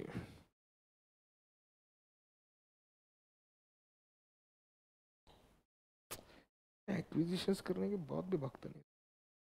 Next step number 4, क्या है स्टेप नंबर 4? माइनॉरिटी इंटरेस्ट का कैलकुलेट। अभी यहाँ पे सीक्वेंस का कोई रिलेवेंस नहीं है, अब यहां से minority interest, you should analyse reserves before you do. Minority को क्या क्या मिलेगा?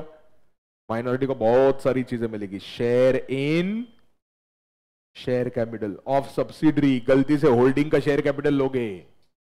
Share in share capital of subsidiary. आज के आज सोने के पहले क्या करोगे तुम? सारे क्वेश्चंस का ऑडिट खत्म करोगे, अमालगमेशन खत्म किया होगा, ऐसे मैं अज्यूम कर रहा हूं। शेयर इन ऑनलाइन पब्लिक तुमने खत्म किया क्या?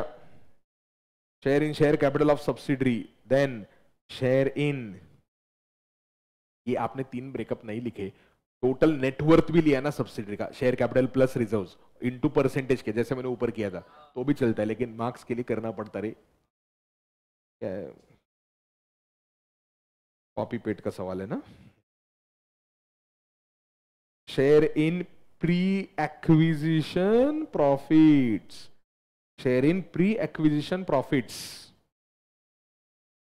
प्लस, ये कहां से लाया रे? शेयर ऊपर से लाया ना एरो। अभी ऊपर हमने क्या किया है? Share in post acquisition profits, share in pre acquisition profit, share in post acquisition profit, ये सब टोटल बोलूंगा मैं ऐसे, क्योंकि इसमें एक एडजस्टमेंट मुझे अभी के अभी एक्सप्लेन करना है। Can minority own preference shares also? हाँ, प्रेफरेंस शेयर्स ओन करे तो प्रेफरेंस शेयर्स भी ऐड करना। Share in preference share capital, share in equity share capital, जो जो ओन कर रहे हो वो दे दो। अभी सुन लेना, इंपॉर्टेंट, लेस स्टॉक रिजर्व। ठीक से सुनना, ये क्या है? There are 2 types of stock reserve, मतलब अनरियलाइज प्रॉफिट ऑन स्टॉक, ये अभी बहुत बार हो चुका है। देयर कैन बी अपस्ट्रीम और डाउनस्ट्रीम ट्रांजैक्शन। कल भी अमालगमेशन के टाइम पे आया था। अमालगमेशन में तो क्या था, मर्जर हो गया था, मर्जर होने के बाद आपको डायरेक्ट स्टॉक की वैल्यू कम करनी थी। इधर स्टॉक की वैल्यू तो कम करनी है, स्टॉक की वैल्यू कम करनी है मतलब क्रेडिट देना है स्टॉक को, डेबिट किधर देना है? डेबिट किसको तो बेयर करना चाहिए ना, वो कौन बेयर करेगा? Stock reserve depends on type of transaction. Is it a upstream transaction और is it a downstream transaction? वो क्लियरली आपको पढ़ना पड़ेगा। तो ये स्टॉक रिजर्व जो है ये अपस्ट्रीम का है। क्या है बताता हूं, ये 2-3 लाइन छोड़ दो पहले, मैं क्या लिख रहा हूं यहां पर, ये स्टेप नहीं है, एक्सप्लेनेशन नहीं है। इंटर कंपनी ट्रांजैक्शंस, ओइंग बोल रहा था कोई तो गधा, कहां से आवाज आई थी? Owing, owing, inter company owing अलग है एंड इंटर कंपनी ट्रांजैक्शंस अलग है। Inter company transactions resulting into stock. Holding company ने सब्सिडरी को कुछ माल बेचा है या सब्सिडरी ने होल्डिंग को कुछ बेचा है, तो 2 टाइप के ट्रांजैक्शंस है। क्या लिखेंगे हम पहले? अपस्ट्रीम, अपस्ट्रीम मतलब नीचे से ऊपर, सब्सिडरी नीचे बोलते हैं, होल्डिंग ऊपर बोलते हैं, अपस्ट्रीम ट्रांजैक्शन। और दूसरा है डाउनस्ट्रीम ट्रांजैक्शंस। पहला अपस्ट्रीम बोला मैंने, दूसरा क्या बोला? डाउनस्ट्रीम बोल दिया मैंने। Upstream, downstream. अपस्ट्रीम ने माल किसने किसको बेचा? Sale by subsidiary to whom? To holding company. Subsidiary company has sold the goods to holding company. Do you understand? Subsidiary has sold the goods to holding company. बहुत बढ़िया। Subsidiary ने माल बेचा है, किसको? होल्डिंग कंपनी को। तो profit किधर book हो गया होगा? Profit is booked in the books of seller ना, ऑब्वियसली। तो profit is recorded in books of subsidiary। ठीक है, अभी प्रॉब्लम क्या है?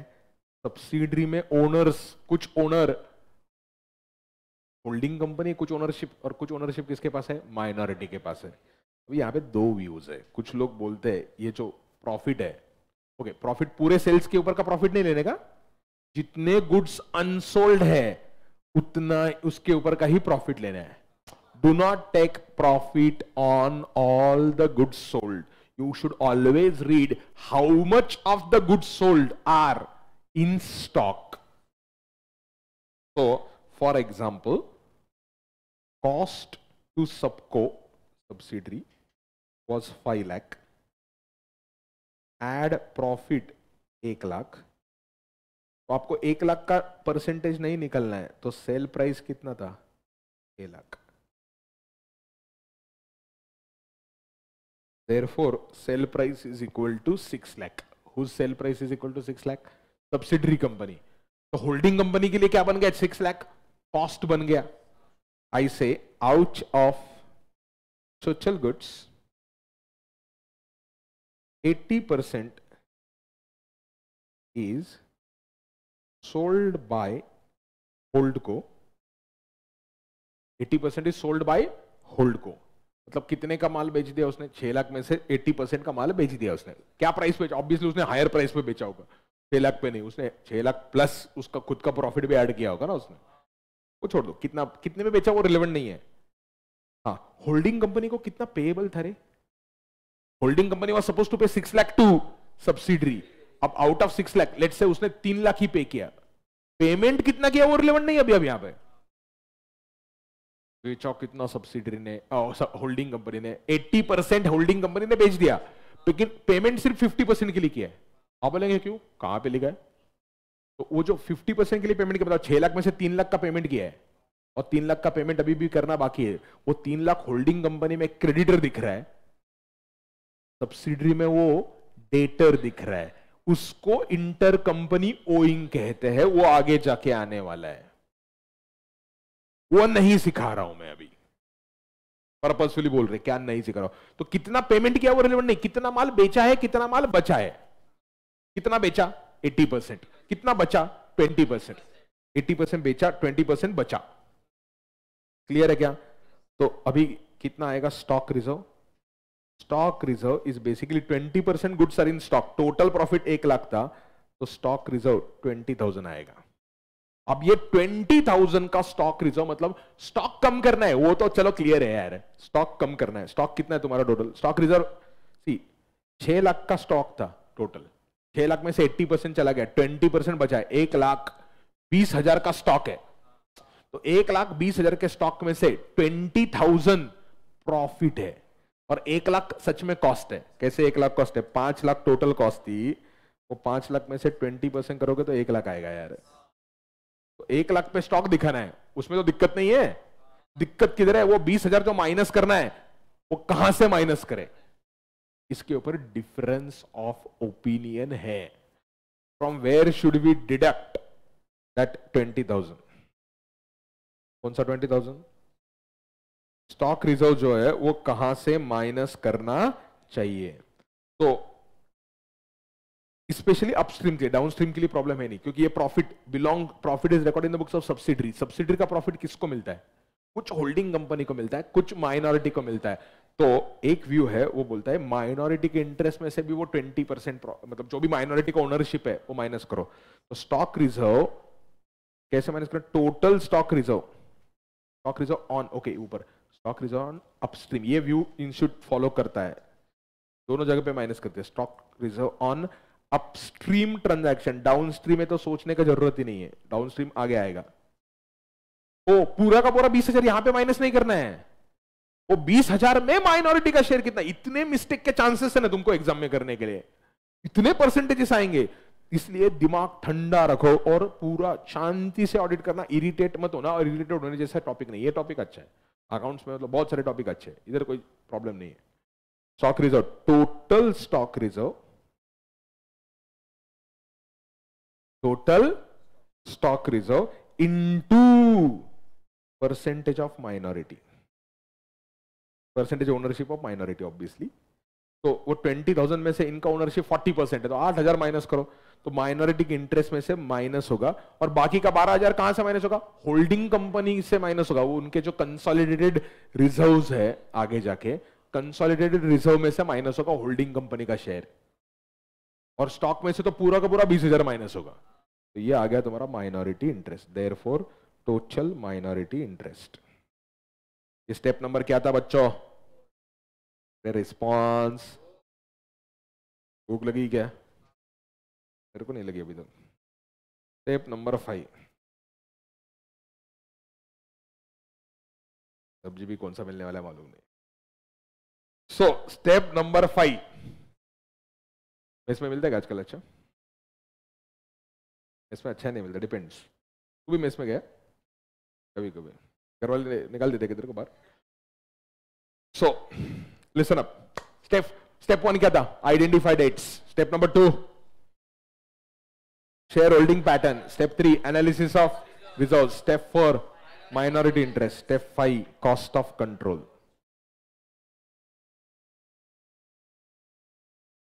Cost of control, cost of control basically क्या है रे? जो इन्वेस्टमेंट होल्डिंग कंपनी ने किया है उसको आप कंपेयर करो with what they have got on that date. Net assets में तुम्हारा शेयर, पूरा नेट असेट्स नहीं लेने का। तो कॉस्ट ऑफ कंट्रोल बहुत आसान है, कैसे करोगे? Rupees, inner outer, investment by holding company, investment by holding company inner column में लिखना। क्यों इनर कॉलम में लिखा? क्योंकि प्री एक्विजिशन डिविडेंड रह सकता है। क्या बोला मैंने? Pre acquisition dividend. Logically pre acquisition dividend should be already deducted. ओ बेटा, अगर क्वेश्चन में लिखा it is already deducted from investment, then do nothing. ये माइनस कब करना है? प्री एक्विजिशन डिविडेंड अगर डिडक्ट नहीं किया, it is rectification of error, less pre acquisition dividend declared from subsidiary, क्योंकि pre acquisition dividend should reduce the cost of investment. AS 13 में लिखा है pre acquisition dividend received from subsidiary, received from subsidiary into bracket if not deducted already, if not deducted already। तो अगर already deduct हो चुका है तो कुछ नहीं करने का। तो ये आउटर कॉलम में क्या किया मैंने? डॉट डॉट डॉट किया। क्यों डॉट डॉट डॉट किया? ये तुम्हारा एडजस्टेड कॉस्ट ऑफ इन्वेस्टमेंट है ना। This is your cost of investment, truly speaking this is your cost of investment. समझा क्या तुमको? ये इन्वेस्टमेंट को हम कंपेयर करेंगे, किसके साथ कंपेयर करेंगे? This investment we will compare with our, what is our stake. तो share in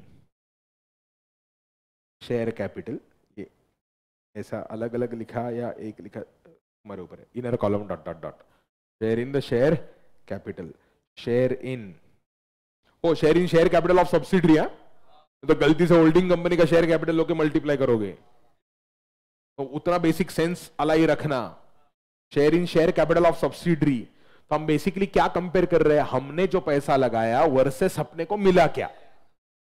let's share in pre acquisition reserves, post वाले नहीं आएंगे, ये आउटर कॉलम में आया।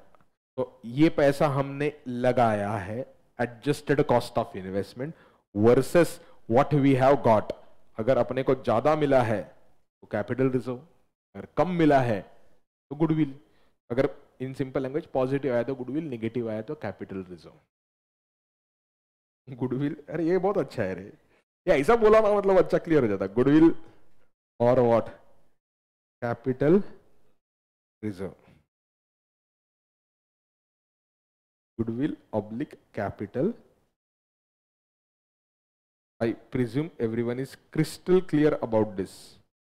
Goodwill oblique capital reserve. समझा सबको? Step number 6, point number 6। अभी आसान चीज। अब हम क्या करेंगे? कंसोलिडेटेड रिजर्व्स बनाएंगे। क्या बनाएंगे? Consolidated reserves. Consolidated reserves.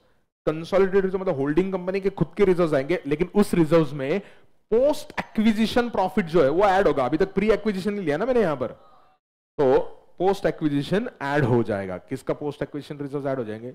Subsidiary से जो आपका शेयर है होल्डिंग कंपनी का खुद का, प्लस व्हाट, सब्सिडरी से जो आया है वो क्या हो जाएगा? आपका ऐड हो जाएगा। अब प्रेफरेबली आपने रिजर्व्स जब भी लिखते हो ना, तो बैलेंस शीट में आपने बाइफर्केशन दिखाना चाहिए। कैपिटल रिजर्व कितना है, रेवेन्यू रिजर्व कितना है, और पीएनएल का बैलेंस कितना है। पीएनएल का balance is also revenue, but उसमें से रिस्ट्रिक्शन नहीं है। डिविडेंड डिक्लेयर करने में कोई रिस्ट्रिक्शन, लेकिन किसके ऊपर रिस्ट्रिक्शन है? General reserve. तो मैं 3 कॉलम कर रहा हूं, particulars, capital reserves, capital reserves, फिर क्या लिख रहा हूं मैं? रेवेन्यू रिजर्व्स,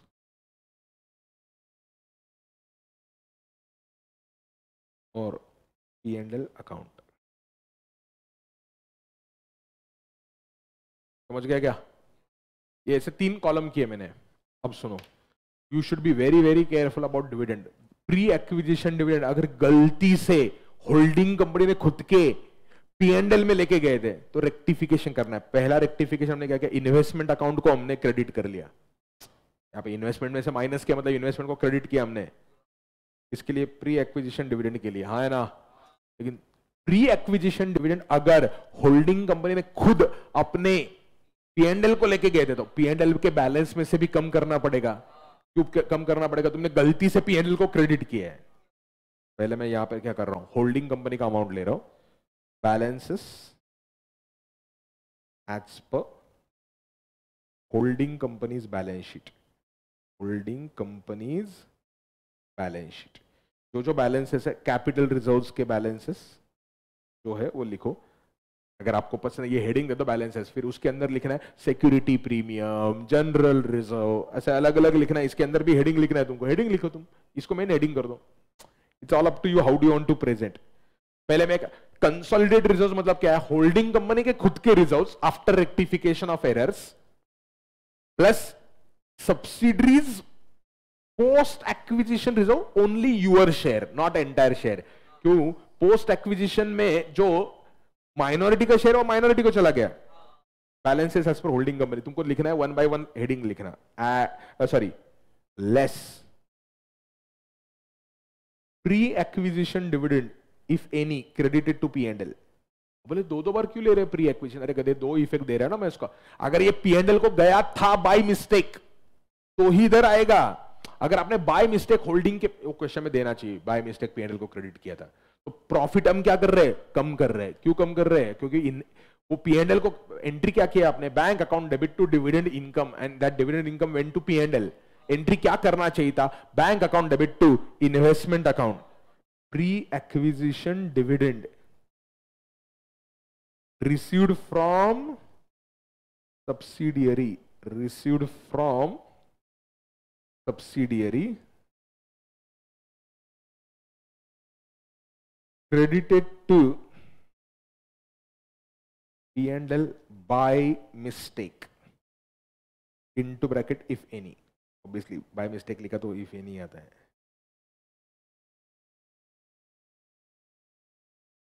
कौन सा कॉलम में लिखूंगा मैं? पीएनएल के कॉलम में लिखूंगा। ऑब्वियसली पीएनएल को क्रेडिट किया होगा ना उसने, तो ये क्या आ गया रे? दिस इज सब total correct amount of what. अगर आपको करना ही है तो और एक स्टॉक रिजर्व भी कर सकते हो तुम, स्टॉक रिजर्व। लेकिन वो सब स्टॉक रिजर्व क्या करना है? सब्सिडी के प्रॉफिट में से एडजस्ट करना है। ये आ गया तुम्हारा ए। ए मतलब क्या है? Correct profits of holding company. अब क्या लिखता हूं? Share in post acquisition profits of whom? Subsidiary ने अगर कुछ पोस्ट एक्विजिशन किया है तो कैपिटल प्रॉफिट भी हो सकता है, रेवेन्यू रिजर्व हो सकता है, रेवेन्यू P&L का बैलेंस होता है। इसमें से स्टॉक रिजर्व माइनस करूंगा मैं। कौन सा स्टॉक रिजर्व? अपस्ट्रीम में अपना शेयर और डाउनस्ट्रीम में 100%। डाउनस्ट्रीम में ओके, ऊपर जाके लिखो, अभी ऊपर जाओ, डाउनस्ट्रीम लिखा था मैंने। डाउनस्ट्रीम में क्या है? डाउनस्ट्रीम का मतलब लिखो, मैंने मतलब नहीं लिखा तो अभी आएगा downstream. Sale by whom? Holding company. To whom? Holding company to subsidiary. तो प्रॉफिट किधर बुक हो गया? प्रॉफिट इन होल्ड को। 100% profit should be eliminated from consolidated reserve. इधर क्या कहता मैंने? अपस्ट्रीम में मैंने क्या किया? कुछ होल्डिंग कंपनी से माइनस किया प्रॉफिट और कुछ सब्सिडरी मतलब माइनॉरिटी इंटरेस्ट से किया। 100% to be eliminated from what? अरे बोलो, from conso reserves. Conso reserves belong to holding company only. 100%। एक स्टेप बाकी है, बस हो गया। 100% टू बी एलिमिनेटेड फ्रॉम हुम? कंसो रिजर्व्स। आ जाओ नीचे, ये आ गया तुम्हारा share in post acquisition profit less stock reserve. Stock reserve on upstream transaction. Upstream transaction, downstream भी लेने वाला हूं ना, दो अलग अलग लिखने हैं मेरे को। लिखना है, मेरा आईपैड है ना। हाँ, अपस्ट्रीम पे पूरा का पूरा 100% नहीं आएगा बेटा। अपस्ट्रीम पे जितना स्टॉक रिजर्व है उसमें अपना शेयर कितना है, क्योंकि अपस्ट्रीम में मैंने कुछ कहां से एलिमिनेट किया है? माइनॉरिटी से। Only our share, only our share highlight करना, हाईलाइटर है तो on our share, only on, कुछ भी लिखो, समझा करे सबको? नेक्स्ट, लेस, और क्या करोगे लेस? बोलो ना। Stock reserve on downstream. कि आपको ए बी ऐसे नहीं लिखना है तो भी चलेगा, सारी चीजें पहले तुम ऐड करो और फिर सारी चीजें माइनस करो, कैसे भी प्रेजेंट करो, फाइनल आंसर करेक्ट आना चाहिए। स्टॉक रिजर्व ऑन, बोलो, डाउनस्ट्रीम 100% अमाउंट प्रॉफिट में से, therefore net A plus this amounts. ए सब टोटल नहीं लिया तो भी चलता है, therefore final amounts.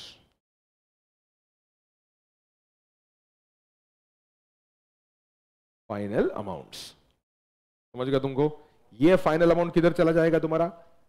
Consolidated balance sheet में। कंसोलिडेटेड बैलेंस शीट में, लेकिन बैलेंस शीट में तीन अलग अलग नहीं दिखते, टोटल दिखता। मतलब बैलेंस शीट में consolidated reserves plus revenue reserves plus P&L, heading में ऐसे तीन अलग अलग नहीं दिखते, तो इन तीनों को टोटल लिखना पड़ेगा।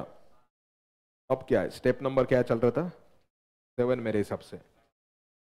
Adjustments oblique conso balance sheet. Adjustment मतलब इंटर कंपनी ओइंग अपने को लाइन बाय लाइन एडिशंस। मैं लिखता हूं line by conso balance sheet, consolidated balance sheet. ये फॉर्मेट नहीं है, लेकिन जो असेट्स का एडिशन करो। कंसोलिडेटेड बैलेंस शीट क्या करोगे? कंसोलिडेटेड बैलेंस शीट के लिए, कंसोलिडेटेड बैलेंस शीट के लिए एक सिंपल लॉजिक लगाओ, असेट्स और लायबिलिटीज का एडिशन करना है। बाकी सारी चीज हमने ऑलरेडी रिस्पेक्टिव स्टेप में लेके आए ना। अभी क्या करना है? एडिशन करना है असेट्स का, लेकिन इंटर कंपनी ओइंग के जो अमाउंट्स है वो नॉक ऑफ करने हैं। तो मैं क्या लिख रहा हूं यहां पर? असेट्स, पहले असेट्स लिख रहा हूं। असेट्स क्या लिखने का? रिस्पेक्टिव असेट, बहुत सारे असेट्स है तो क्या करो? होल्डिंग कंपनी के असेट्स, सब्सिडरी के assets, adjustment ADJ, and then net value. समझा क्या तुमको? तो अभी बिल्डिंग में कभी एडजस्टमेंट नहीं आएगा, inter company. Debtor, creditor, debtor लेकिन असेट है, तो तुमने फॉर एग्जांपल डेटर ले लिया, होल्डिंग कंपनी के डेटर्स कितने हैं, सब्सिडरी के कितने हैं, लेकिन इसमें कुछ इंटर कंपनी ओइंग है तो एडजस्टमेंट में माइनस होगा।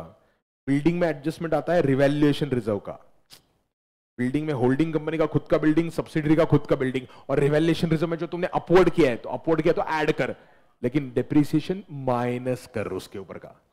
अपवर्ड के ऊपर हमने डेप्रिसिएशन भी प्रोवाइड किया था ऊपर, तो एडजस्टमेंट में क्या आएगा, रिवैल्यूएशन का अमाउंट आएगा। अपवर्ड है तो ऐड होगा, डाउनवर्ड है तो माइनस होगा। डेटर्स में हमेशा एडजस्टमेंट माइनस से रहता है, क्यों कम ही करना होता है तुमको, डेटर बढ़ा नहीं सकते तुम। क्यों, कैसे बढ़ाओगे? ये डेटर यहां पे माइनस किया, नीचे क्रेडिटर भी माइनस किया, एंट्री क्या पास करता है, creditor account debit to debtor. ये एंट्री तुम्हारे इंडिविजुअल बैलेंस शीट में नहीं आता है। इंडिविजुअल बैलेंस शीट में पूरे के पूरे डेटर दिखेंगे, कंसो बैलेंस शीट में आप नॉक ऑफ करते हो, इंटर कंपनी ओइंग। ऐसे बिल्डिंग आ गया, बिल्डिंग में एडजस्टमेंट समझे ना तुमको, ऐसे सारे एसेट्स आ गए, मैंने लिख रहा अभी। हाँ, स्टॉक आ गया, स्टॉक में क्या करेगा तुम, स्टॉक का पूरा अमाउंट माइनस करेगा। कौन सा वाला, स्टॉक रिजर्व। स्टॉक रिजर्व जो था 100% यहाँ पे माइनस होगा। बोले सर दो बार आ रहा है, अरे हाँ इसलिए तो दो इफेक्ट बोलते हैं ना उसको। 100% यहाँ पे माइनस होगा। लाइक ऊपर वाले मेरे एग्जांपल में 20,000 का स्टॉक रिजर्व था, 20,000 यहां से माइनस होगा। 20,000 का दूसरा इफेक्ट कहां पे जाएगा, that depends on is it upstream और is it, very good. Same चीज क्या करेगा तुम, लाइबिलिटीज के लिए करेगा, क्रेडिटर्स, लोन्स जो है तुम्हारे वो ले लेगा, क्रेडिटर्स, लोन एक्सेट्रा। ठीक है, फिर C share capital. Share capital कौन सा लेगा तुम, share capital only holding companies share capital will appear, only holding company. Reserves कहां पर आएंगे, कंसोलिडेटेड बैलेंस शीट में। रिजर्व्स हमने ऑलरेडी ऊपर नोट बना लिया, स्टेप नंबर क्या था वो, 6, स्टेप 6 था ना ऊपर, कंसोलिडेटेड रिजर्व्स। रिजर्व्स के लिए दिमाग लगाने का क्या नहीं।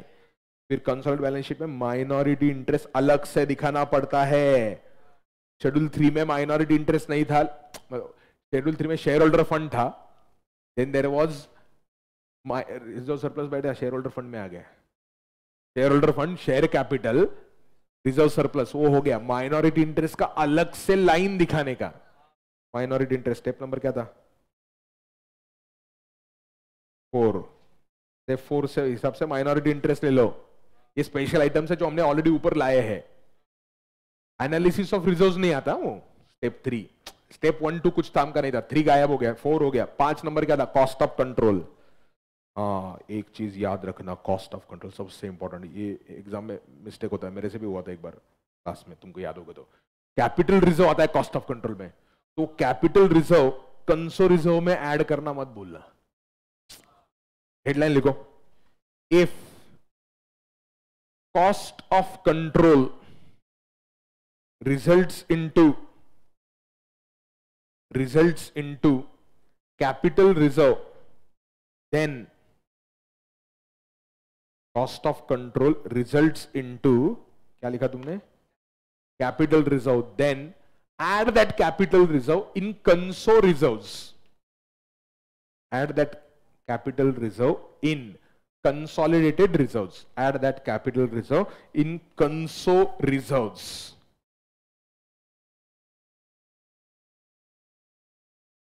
Add that profit in conso reserves. तो यहां पर मैं क्या कर रहा हूं, देखो वापस लिख रहा हूं, कॉस्ट ऑफ कंट्रोल जो है ना, इसको 2 बच्चे पैदा करता हूं। स्टेप नंबर क्या था कॉस्ट ऑफ कंट्रोल का, 5 था ना। हाँ देखो अभी भी 2 बच्चे, कॉस्ट ऑफ कंट्रोल के 2 बच्चे, गुडविल आ सकता है या कैपिटल रिजर्व आ सकता है। गुडविल आ गया तो बैलेंस शीट असेट साइड है, और अगर कैपिटल रिजर्व आ गया तो कंसो लायबिलिटी साइड जाएगा वो ऑब्वियसली, बट कंसो रिजर्व में ऊपर ही ऐड करना। कंसो रिजर्व कहां से आया है हमने, स्टेप नंबर 6 में, स्टेप नंबर 6 में ना ये, तो स्टेप 6 में मैंने जो फाइनल अमाउंट लिखा ना, एक चीज ऐड करो किधर तो बीच में डाल सकते, तो ये सब टोटल लिखा था ना ए, काम करो उसको ढूंढा दो, क्या सब टोटल का जरूरत नहीं था, ऐड मैंने सब टोटल का लाइन गायब कर दिया। Add capital reserve on consolidation, वो ऑब्वियसली कैपिटल रिजर्व के कॉलम में लिखने का, कॉलम था उधर, capital reserve on consolidation. Step number क्या था उसका, कंसोलिडेशन में step capital reserve, goodwill, cost of control वाला 5, स्टेप 5 के हिसाब से आएगा वो। स्टेप 5 में आएगा ही ऐसा जरूरी नहीं है, it may be there, it may not be there, because there can be goodwill also.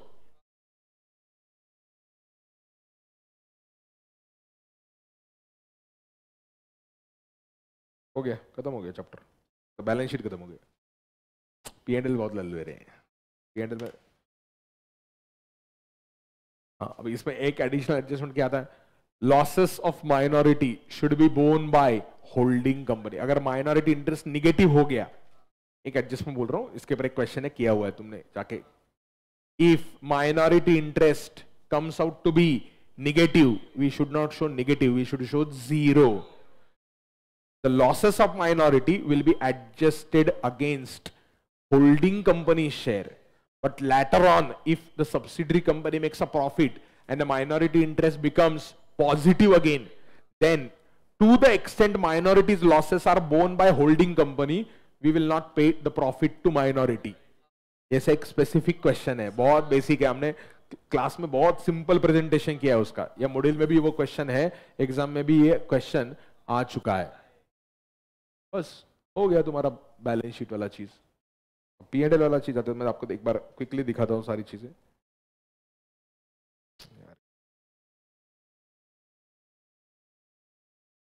नहीं यार, new scheme of education and training study material, chapter number याद है कि इसको डाउनलोड किया है मैंने पहले, लेकिन उसमें नाम नहीं आता यार। अरे अपना नहीं रे, इंस्टीट्यूट का कौन सा मॉड्यूल है इसका, कोई याद है किसी को? ICA accounts, chapter number, chapter 10, इसको चैप्टर नंबर भी याद है, चैप्टर 10, एक मिनट, चैप्टर 10 देख रहे किधर है, chapter 10 unit 3, unit 1, unit 1 to 3 क्या है? अच्छा वो 2 में 23 डाला होगा इन्होंने, ठीक है 23 उन्होंने ऐसे डाला, ठीक, एसोसिएट, ठीक है, वो तो हम नहीं, यूनिट 1, देखो अभी चैप्टर देखो, ये पहले उन्होंने पूरा होल्ड ही रहेगा, कुछ पढ़ने का भी नहीं। What do you mean by concept of group company holding company, law में हो गया। Applicable accounting standard, objectives of AS 21, बहुत बढ़िया, subsidiary definitions, wholly owned company, ये सब लॉ का जो पार्ट है। Exemption of preparation of CFS, कब नहीं जरूरत होता है। स्कोप ऑफ AS 21, कंट्रोल का मतलब क्या है, कंट्रोल मतलब कॉस्ट ऑफ कंट्रोल, कंट्रोल का मीनिंग है और कॉस्ट ऑफ कंट्रोल अलग से आएगा, ये पूरा थ्योरी दिया है, नहीं पढ़ा तो भी चलेगा। एडवांटेजेस, इसके ऊपर क्वेश्चन इंस्टीट्यूट ने लॉजिकली नहीं पूछना चाहिए, पूछ लिया तो। एडवांटेजेस टाइटल्स याद रखना, चलो यार।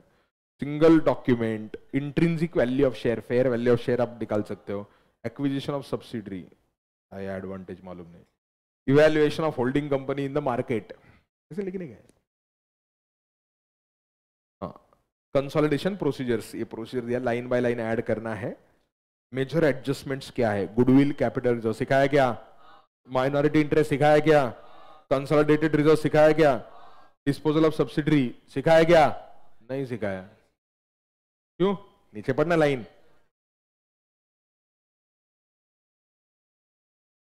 Is not examined eight intermediate level, तो क्यों सिखाओ, दिया क्यों उधर, ऐसे ही दिखाने के लिए हम बहुत ग्रेट है। Intra group adjustment, intra group balances, inter company owing सिखाया क्या, अनरियलाइज प्रॉफिट सिखाया क्या, इन्वेंट्री सिखाया क्या, वही है ना unrealised profit. Non current assets transfers, मतलब होल्डिंग कंपनी असेट बेच सकता है। माइनॉरिटी इंटरेस्ट सिखाया क्या, वेरी गुड।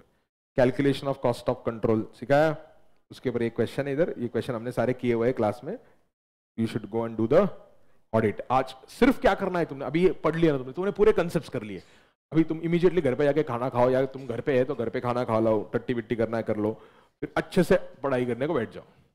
इमीडिएट क्या करना है, क्वेश्चन सॉल्व करो, पहले आईसीए का मॉड्यूल देखो, फिर अपना क्लास बुक देखो, एग्जाम के क्वेश्चन है उसके अंदर क्यू सीरीज, वो क्यू सीरीज देखो, खत्म। आज शाम तक तुम्हारे ये इमेजिन करो 15-15 मार्क का दोनों चैप्टर है, 30 तो नहीं आएंगे, 20 आएंगे लेकिन, और ये चैप्टर ऐसे जो तुम्हारे सपने में आते हैं। अब ऐसे ही कंसल्टेशन का एक पार्ट बाकी है, लेकिन AS 23, 27, now you will get a separate question on 23, 27। ये पूरा 100% कंसोलिडेशन है। कल हम प्रोपोर्शनेट कंसोलिडेशन का बात करेंगे जेवी के लिए, और एसोसिएट्स के लिए हम इक्विटी मेथड अप्लाई करेंगे। बताता हूं, माइनॉरिटी इंटरेस्ट सिखाया क्या तुमको, हाँ। Profit loss of subsidiary company सिखाया, कंसोलिडेशन, रिवैल्यूएशन ऑफ असेट्स, ये पढ़ना भी मत, डायरेक्ट उसके ऊपर क्वेश्चन रहेगा, तो नीचे क्वेश्चन रहेगा, वो क्वेश्चन करने का, सिर्फ इलस्ट्रेशंस करते जाओ।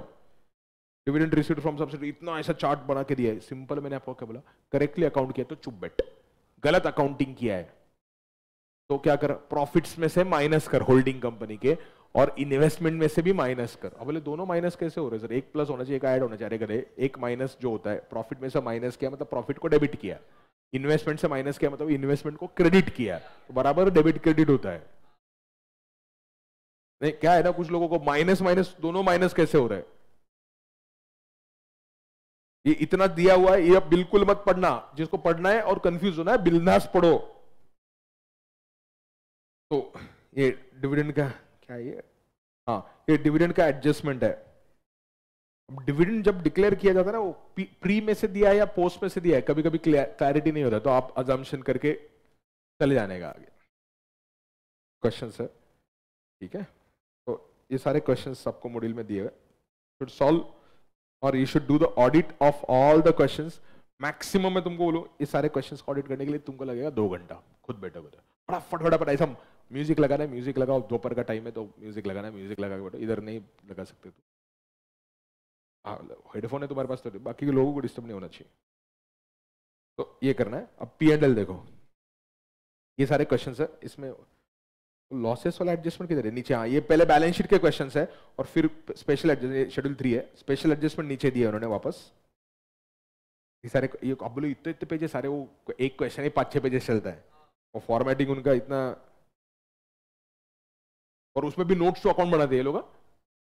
अच्छा ये जो हमने स्टेप्स बनाए ना, ये स्टेप्स, फिर बैलेंस शीट, और फिर हर एक बैलेंस शीट का नोट्स टू अकाउंट भी बनाता है इंस्टीट्यूट। तो मैंने आपको अगर याद होगा क्लास में बोला था, नोट्स टू अकाउंट बनाने के लिए उसका रेफरेंस, अपने जो वर्किंग नोट है ना उसका ही रेफरेंस देने का, और उसको बोलने का भाई 2 मार्क कट करने, कट कर ले, तुमको नोट्स टू अकाउंट बनाने का टाइम है, पेपर में कुछ नहीं आ रहा है तो नोट्स अकाउंट भी बनाओ, पेपर कंप्लीट ही नहीं होगा यार। This is injustice by the institute. Working note भी करना है, बैलेंस शीट भी करना है, और नोट्स टू अकाउंट में अलग से क्या आने वाला है यार, कुछ नहीं आता, वही आता है। तो इंस्टीट्यूट प्लीज यार हमारे बच्चों को थोड़ा बख्श दो ना, मैं तुमको एक चॉकलेट देगा।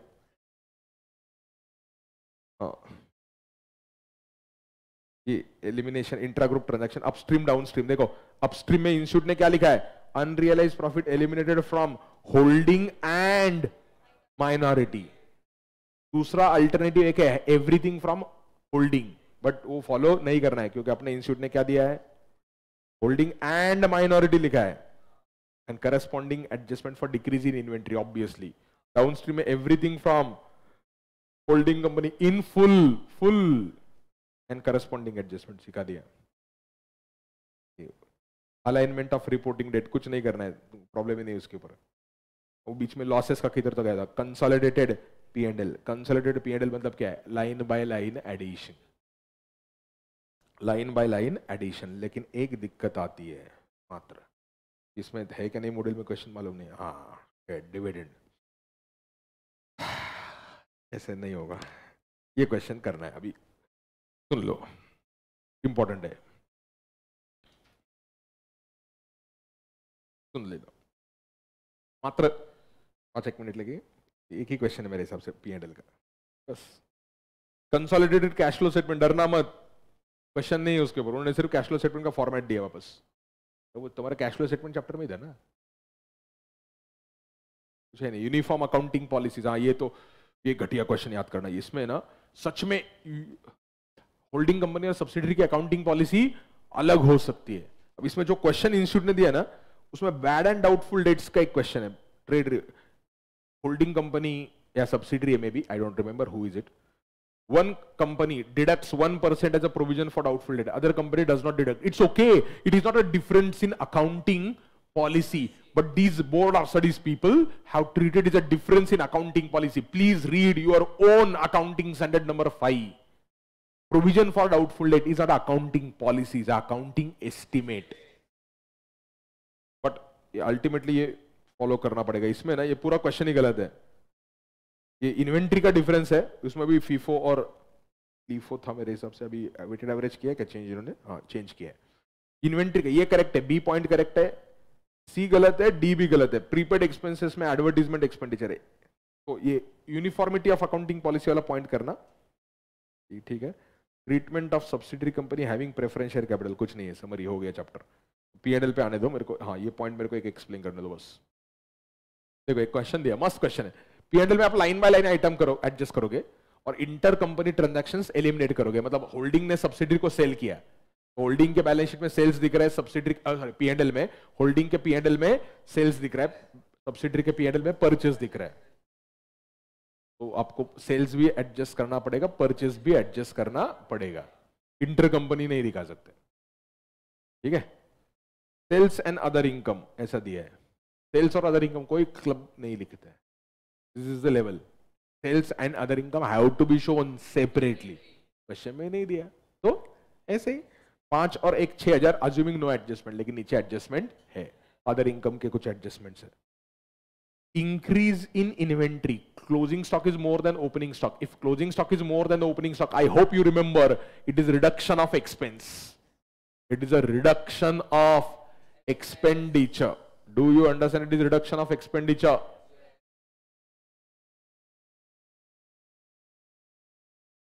It is a reduction of expenditure. क्या होल्डिंग कंपनी ने sorry closing stock is more than opening stock, तो वो ब्रैकेट में लिखना होता है, एक्सपेंसेस में ब्रैकेट में लिखना होता है schedule 3, change in inventory, raw material consume, wages, production, admin, selling, depreciation, normal है सब कुछ। Other information, H limited sold goods of 120 lakhs at cost plus 20%, मतलब cost was 100, sale value is 120, तो सेल 120 से नॉक ऑफ करोगे, purchase भी 120 से knock off होगा।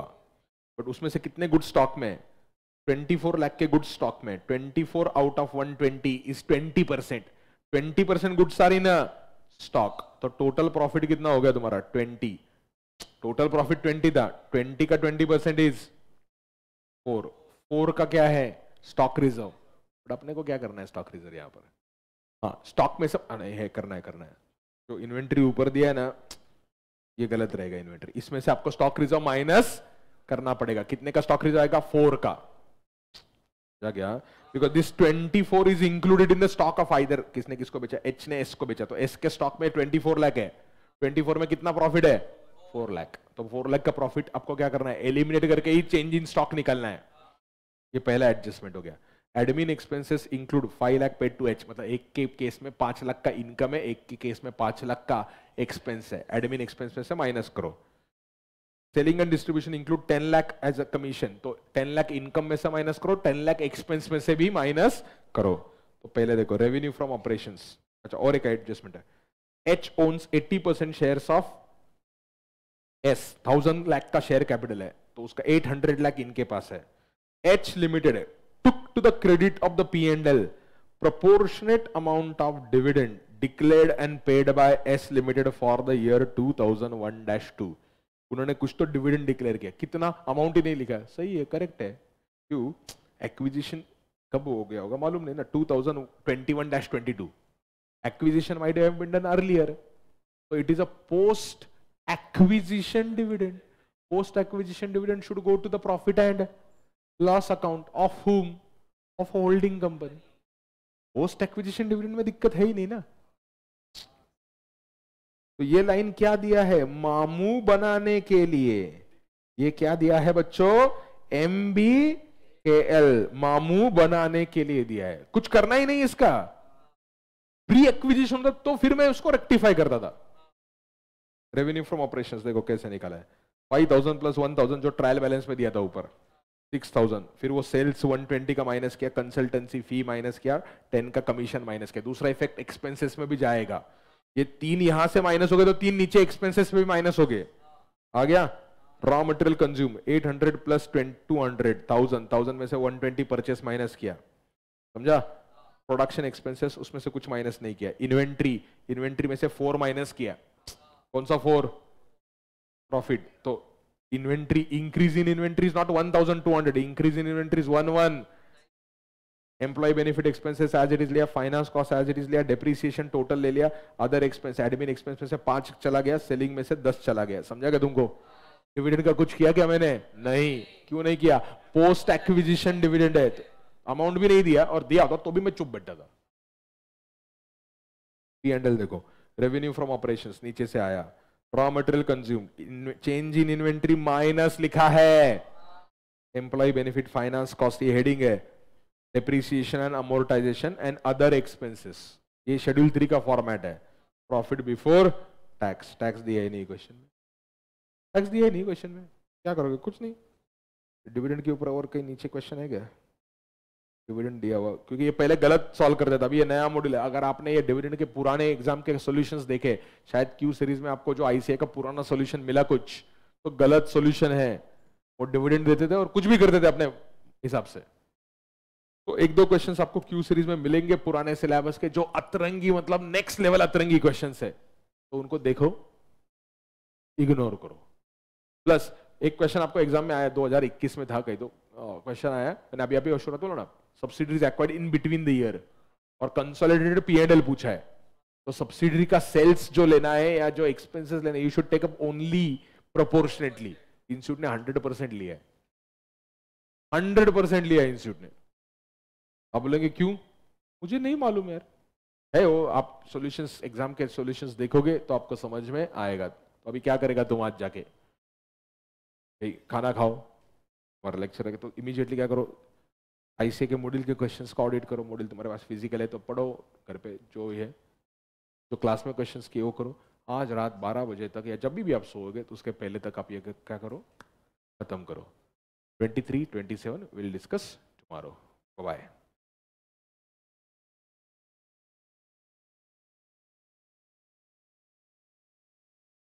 ऑनलाइन पब्लिक आई होप तुम भी करेगा सॉल्व, बेसिक अजम्पशन है।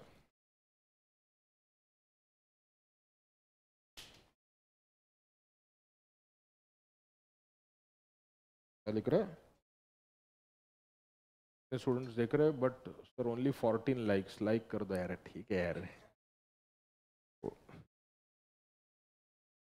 बच्चों से कुछ एक्सपेक्ट करना ही गलत है, कुछ नहीं कर सकते, दिस इज कलयुग।